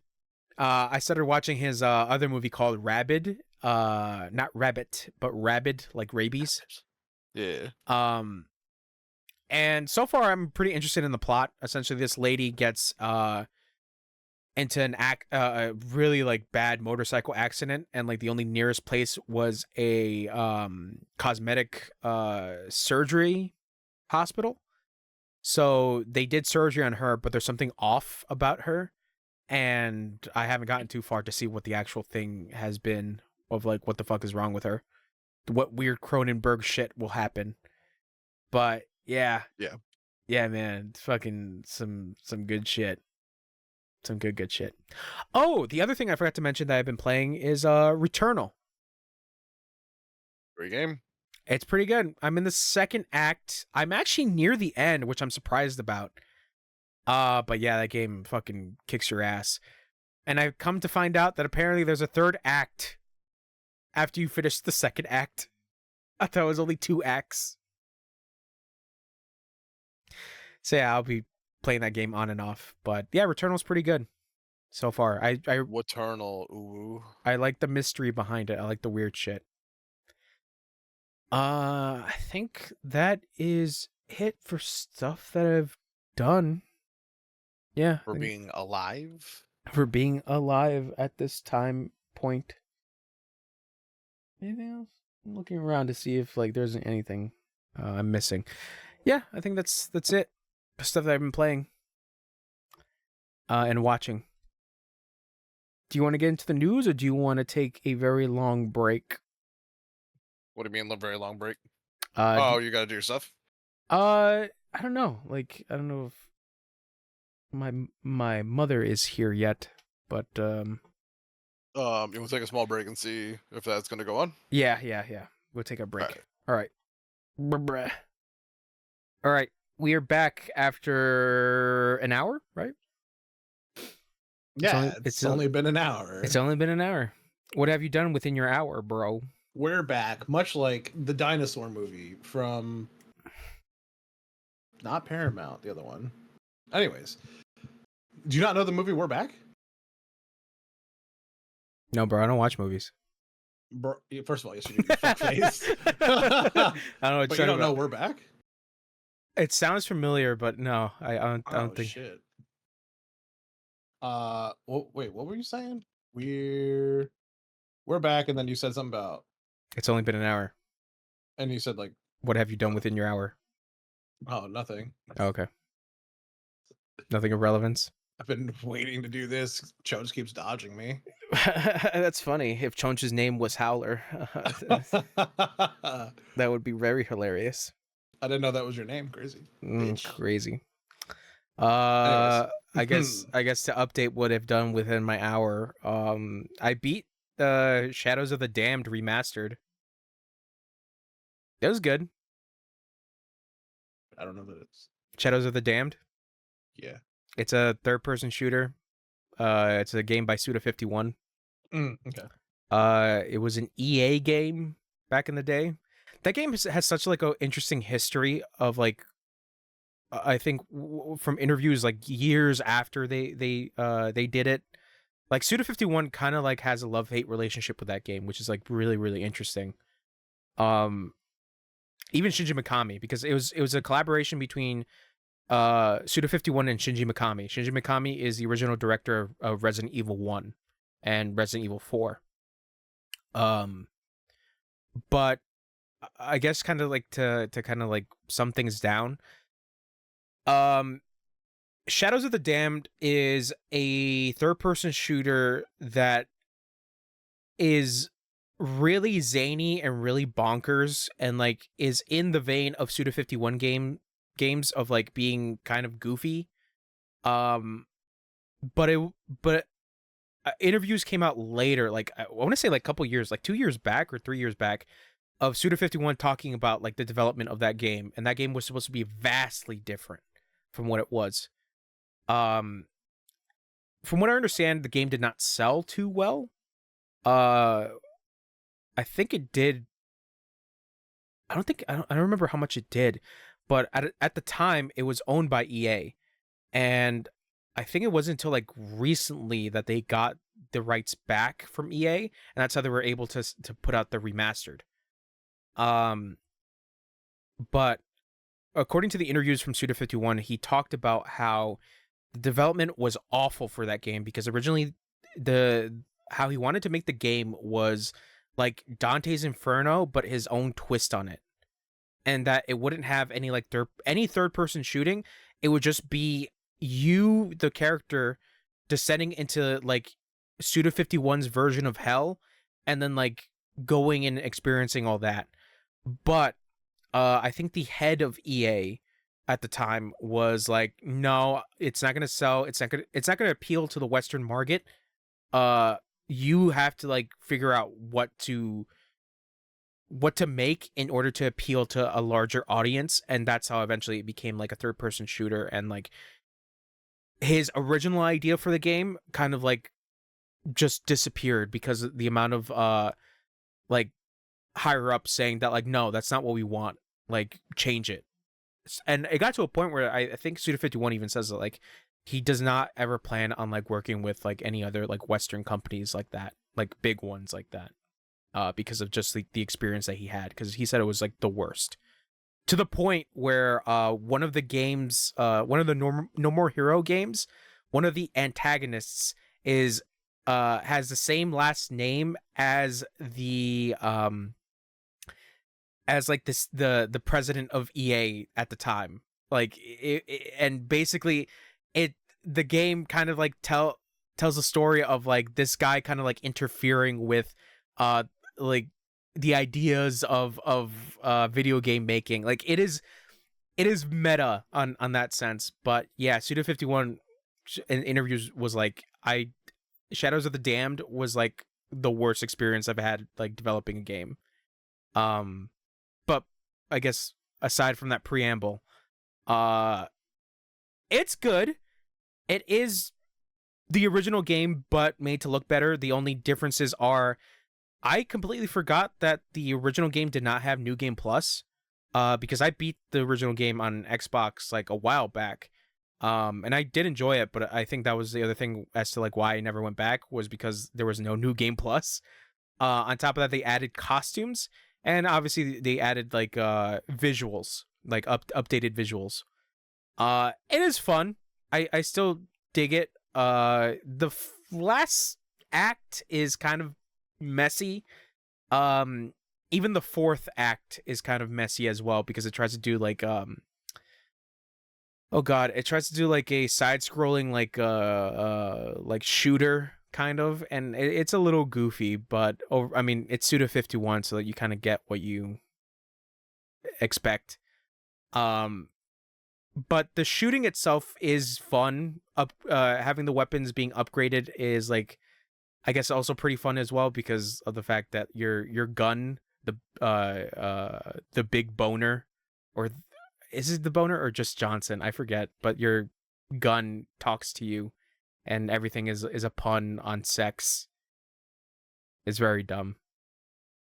Yeah, I recommend it. I recommend Shadows of the Damned, the remastered, if you ever have the time. Did you play anything else? Yeah, I started playing South Park: The Fractured Butthole. Mhm. Now, you know, from what you just said, yours is like a take on like the man keeping you down from doing what you want to do. You know, maybe that's not exactly what you said, but it's you know, kind of like a little gist of it. You know, don't shake your head no at me, bitch. What's it called? No. So, you know, South Park, you know, just making fun of people, farting on people. It's a pretty good game. Yeah. Are you enjoying it? It's cool, man. Yeah. And so the first one was a turn-based RPG, where you would Stick of Truth was the first one. Yeah. Where you would pick your move, it would do attack, move to your next character, they do their attack, then the opponents do theirs. Yeah, regular turn-based. And this one, it is also turn-based, but it's grid. So okay. You have to pick where they go. So that's what I was about to ask, is that like, what was the difference of like the first and the second game? And yeah, it's grid-based. And then the third one, what Games was telling us, is it's a open brawler where you're allowed to move your character freely and attack. Yeah. I'm more interested with the first two. I still have to play the first game. Really good, man. Like, I'm having fun with the second one, but the first one had me like gripped. Yeah. Yeah, that shit was like, I wanted to play that. I think it's like 40 hours. I wanted to play it straight through. Yeah, I legit should play that, because I think I have it on PC, but for some reason I just never booted it up. I got myself a controller too, by the way. I finally got an Xbox controller for the PC. Oh, okay. It's the 8-bit Duo you were saying. Oh, which one? The Ultimate? It came with a stand. Oh, probably the like Ultimate. It charges itself. So yeah. I think the Ultimate. Yeah, it's got an actual Xbox logo on it. So I wanted to specifically buy that because I'm assuming that means that they're partnered for that one. Yeah. Yeah. Yeah, I think they are partnered for like Xbox specifically, and I think they can do also Nintendo as well, because they also do like Nintendo like controllers. If you've seen, yeah. I almost got the Wukong one you had, but it didn't look as Xboxy as I wanted it to. So I was like, yeah, it doesn't have the Xbox logo on top of it, and it doesn't come with like a charging stand. Yeah. Yeah. Yeah, man, this charging stand. Like, I don't think Xbox controllers come with lithium batteries. I think there are still AA's.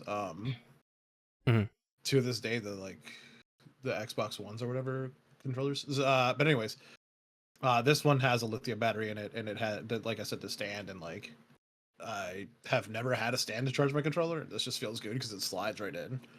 So like you just literally lay it down and go to sleep or whatever you're gonna do. Leave the house, blah blah blah blah blah. Yeah. No, I like the 8-bit controllers. I like mine, obviously, and enjoy the Hall effects, the Hall effect analogs.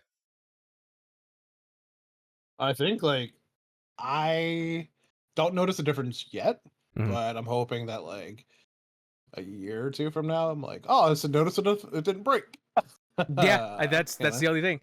Yeah, man, no, because I feel bad because I have my Xbox controller and I bought a charging stand for it, and it's just like the fucking analog sticks. That's the only thing I worry about. Like every time I use it, is that like those things are gonna break eventually, unless I mod it.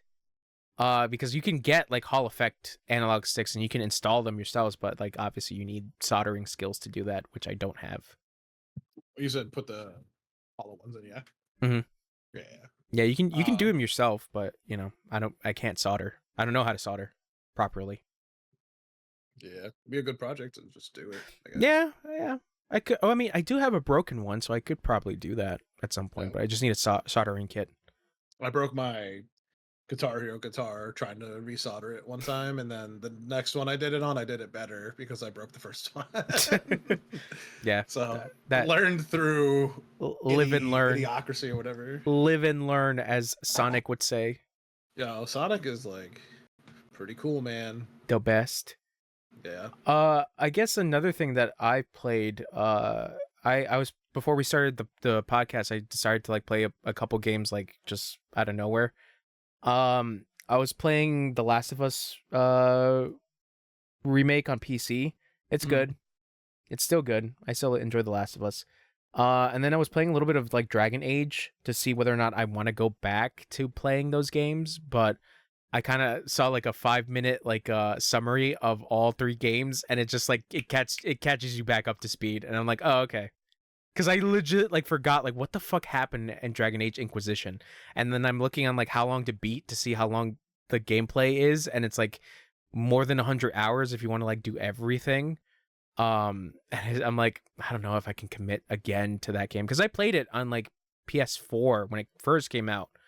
But I'm like, I don't know if I can commit to a game that I played beforehand, but it's just like to do a catch up of shit.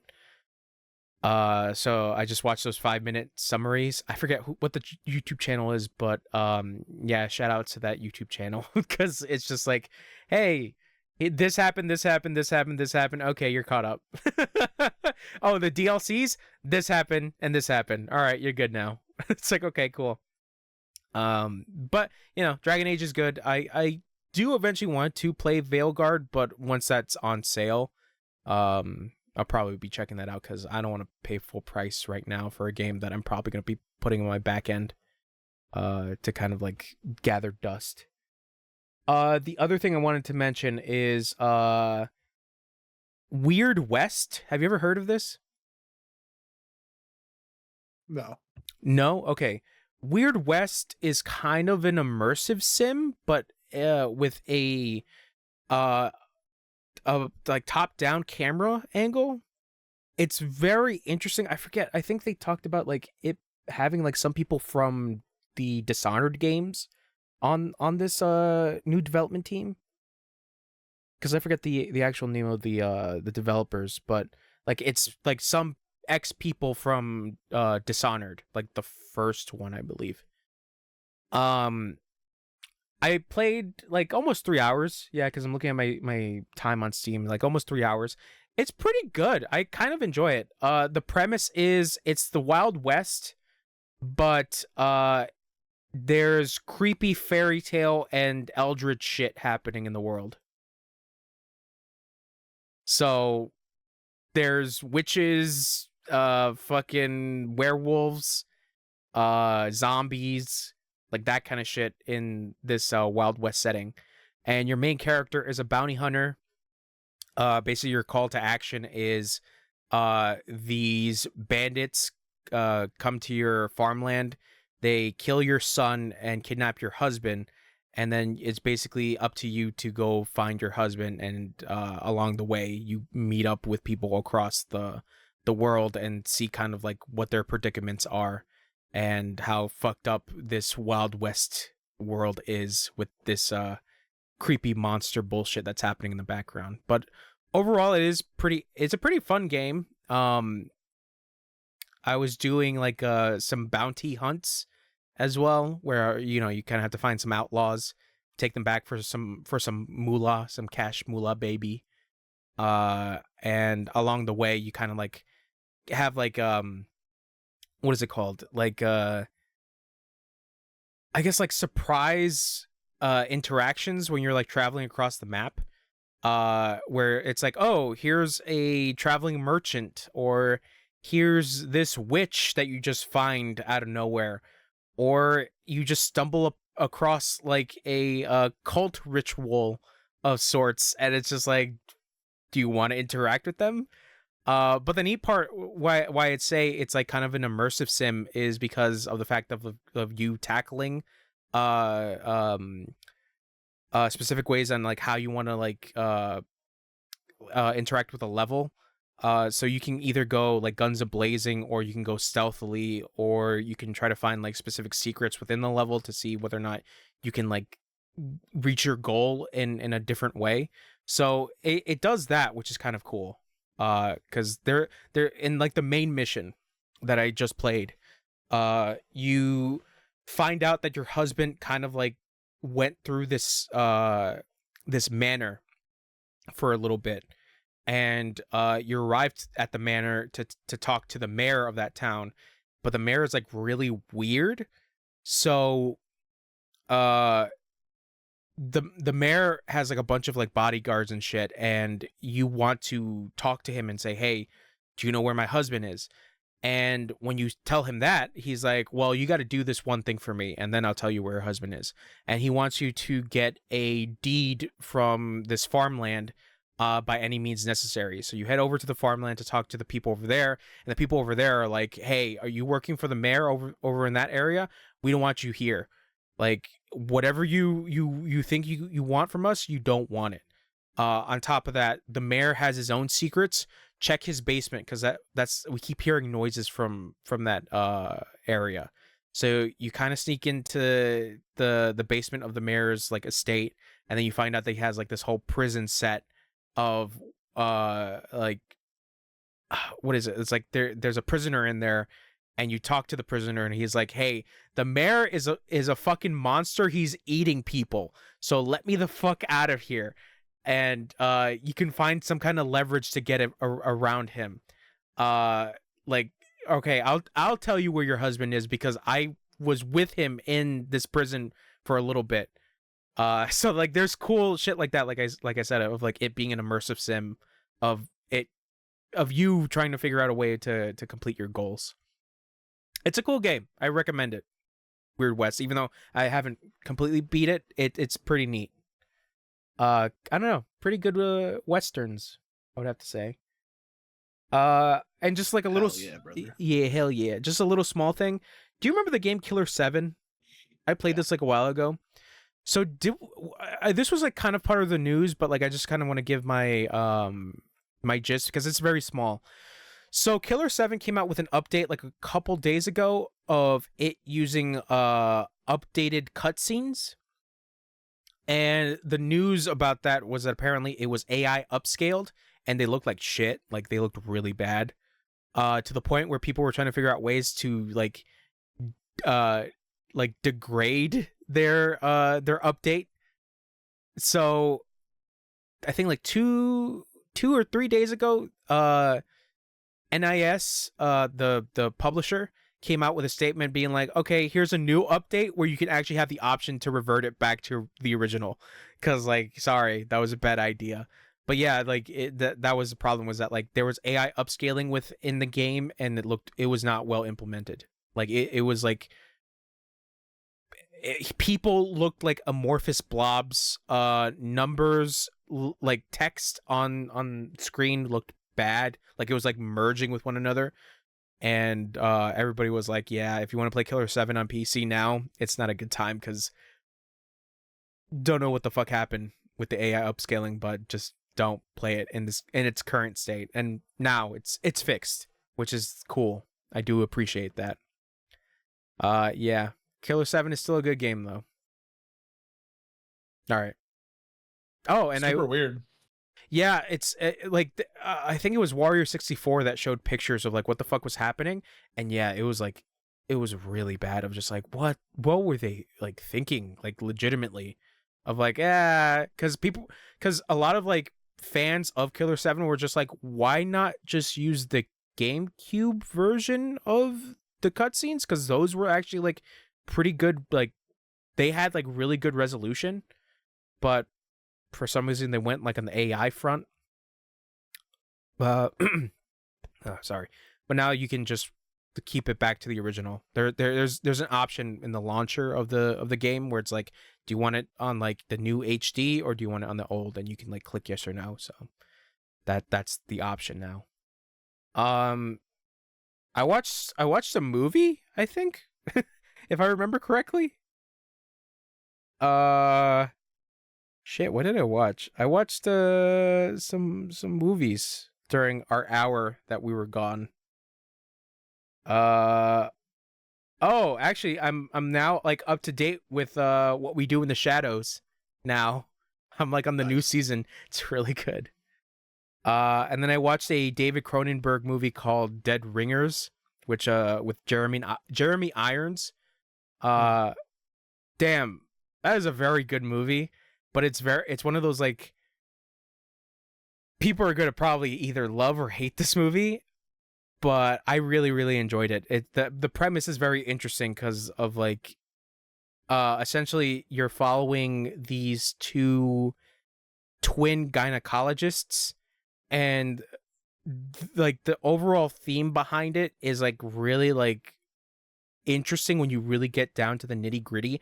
And it's just about like identity essentially of because you are following twins, and twins that kind of seem like people don't know their like personalities apart, and like it becomes about identity at some points. But Jeremy Irons in that fucking movie he's a phenomenal actor. He is so good. Yeah, I recommend it. Dead Ringers. Apparently, Amazon did a 6-part miniseries, but I forget who the actress is. They use they changed genders for the twins, but I'm curious on like watching that to see like the differences in both media. But yeah, Dead Ringers was pretty good. All right, that's it. That's what I did. You got anything else? You've truly lived a full life. I truly lived within that 1 hour we were gone. Yeah. Yeah. I don't. Oh, within that hour we've been gone. Arcane season 2 comes out tonight at 1 a.m. Really? Oh, okay. Yeah, I'll probably be up and watch it. I haven't even watched season 1, so I don't know. Nah, it's not like you have 2 years, but whatever. Yeah, whatever. Bitch. All I know is that it has Ella Purnell in there, so maybe I'll watch it. Yeah.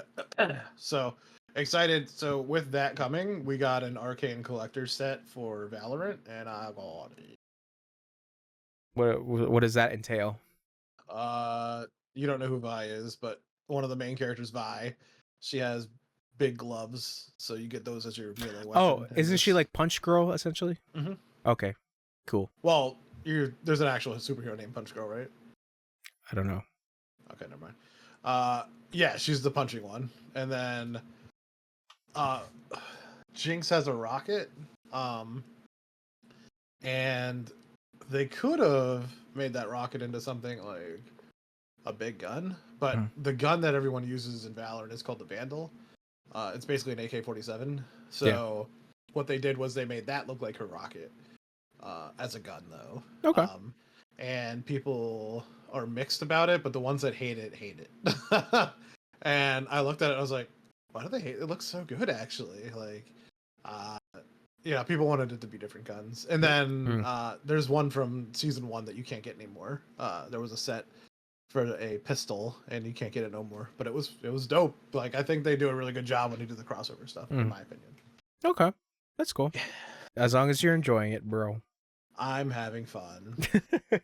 As long as you're digging it. Yeah, so we're good to go to news if you want. That's okay. all I had to say. I don't know if Wesley wants to say anything, unless he's still... I don't know if he's here. I don't know if he's even here. Wesley? That'd be a no. Okay. All right, let's fuck Wesley. I don't know why he even joined. Because he loves you. No, he doesn't. Shut up. Anyways. Listen to him. He's making kissy noises. No, stop it. All right, let's get into the news, I guess. I guess we can start off with the first thing. This was kind of recent. Apparently, Take-Two Interactive has sold Private Division for an undisclosed sum, buyer to be disclosed relatively soon. The buyer purchased rights to all of its live and unreleased titles. Take-Two will continue to support No Rest for the Wicked. So Private Division did what is it, Roller Dome, the Outer Worlds. I can always get those confused. What is it? Ollie what? Ollie something? Ollie, right? Ollie, I believe, yeah. The skateboarding series and Kerbal. So yeah. But they also came out with No Rest for the Wicked, which was the other interesting thing. That was the thing that was like teased a while back. It's currently in early access right now. I want to play that game, but like once it's like fully finished. I want to point out that wasn't a bit. You literally just said Ollie. What is the other word? And it actually is just Ollie. Yeah, no, yeah. No, you're sounds right. like a bit because you were like, what is that word? Oh, okay. Were you just saying Ollie? No, the game is called Ollie. Oh yeah. Okay. But what I'm saying is like it seemed like you were making a joke. No, but you were being dead serious. Yeah, no, I was being dead serious because like I legitimately forgot because I'm like I remember it when it came out as like an indie thing like back in the day where it's just like a pixel. Did you play it? No, I never played it. It's fun. No, I hear it's fun. I actually had a lot of fun playing it. Is it as fun as Tony Hawk Pro Skater? Nope. Okay. Doesn't have, well, I'll get to you, doesn't have the ska. It doesn't have the ska. Sorry, it was supposed to be a trumpet. Good job, dude. So yeah, I'm very interested to see who the buyer is, to be quite honest. And I don't know. To see what the fuck happens with Outer Worlds too. If you had to guess who was buying it. Oh God. Because Activision would just come out and say it, right? Yeah, Activision Blizzard would have to come say it. I mean, technically that would be Xbox that would own it. Oh, right. I would be surprised if it's Krafton to expand on a Western front, on a Western market, because after them buying Tango and Nash. Oh God, I forget what else they own. Krafton owns like a bunch of other shit. Oh, PUBG is also another one. Okay. Yeah. But I would be interested to see what else they try to do if it's them. For who it is, I don't know. God, I hope it's not Embracer. God, I wonder why they would hide. No wait, it, though. No. Embracer is Take-Two. Never mind. So it's Embracer getting rid of them essentially.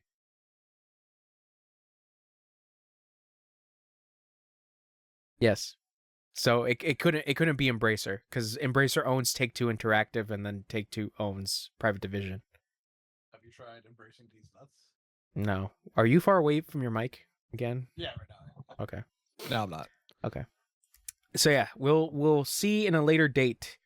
But you know what we will not see in a later date? No. Concord. Oh right, I have it in front of me. Yeah, Concord. Concord is super dead, baby. So there's a lot of news behind of what the fuck happened with Concord. Essentially, obviously, I mean, the biggest thing of it not like appealing to people. Right. But the $400 shit that we were hearing about, there is a half truth to it apparently, where 200 million was actually like an amount that was known of it being marketed, the amount of people that was supposed to be on the project, and a bunch of other shit that was supposed to go with it. So 200 million is like the number that is kind of true. But the other 200 million, don't know, because overall it was supposed to be 400 million.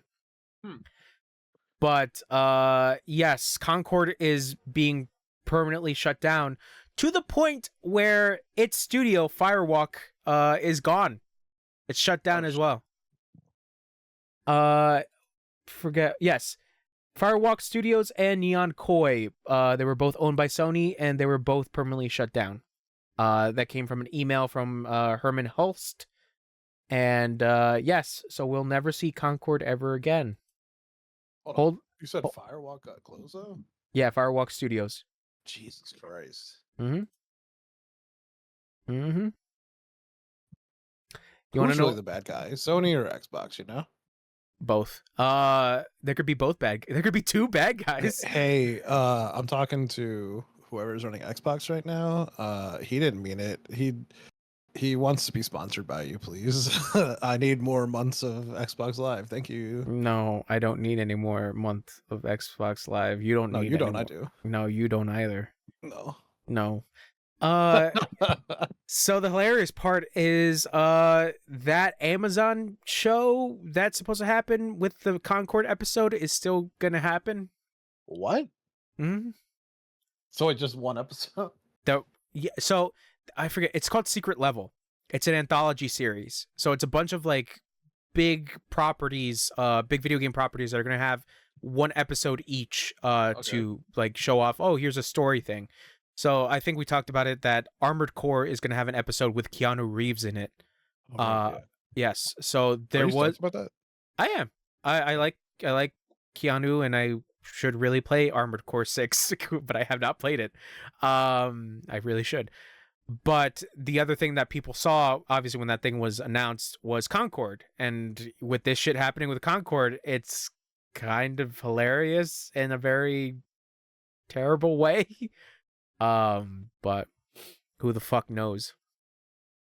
Yeah, who knows? Who knows? The other thing of who knows, let's see. Insider Gaming, about a dozen former Prince of Persia Lost Crown devs are working on a Rayman remake under the codename Project Steambot, Ubisoft Milan. Michel Ancel is working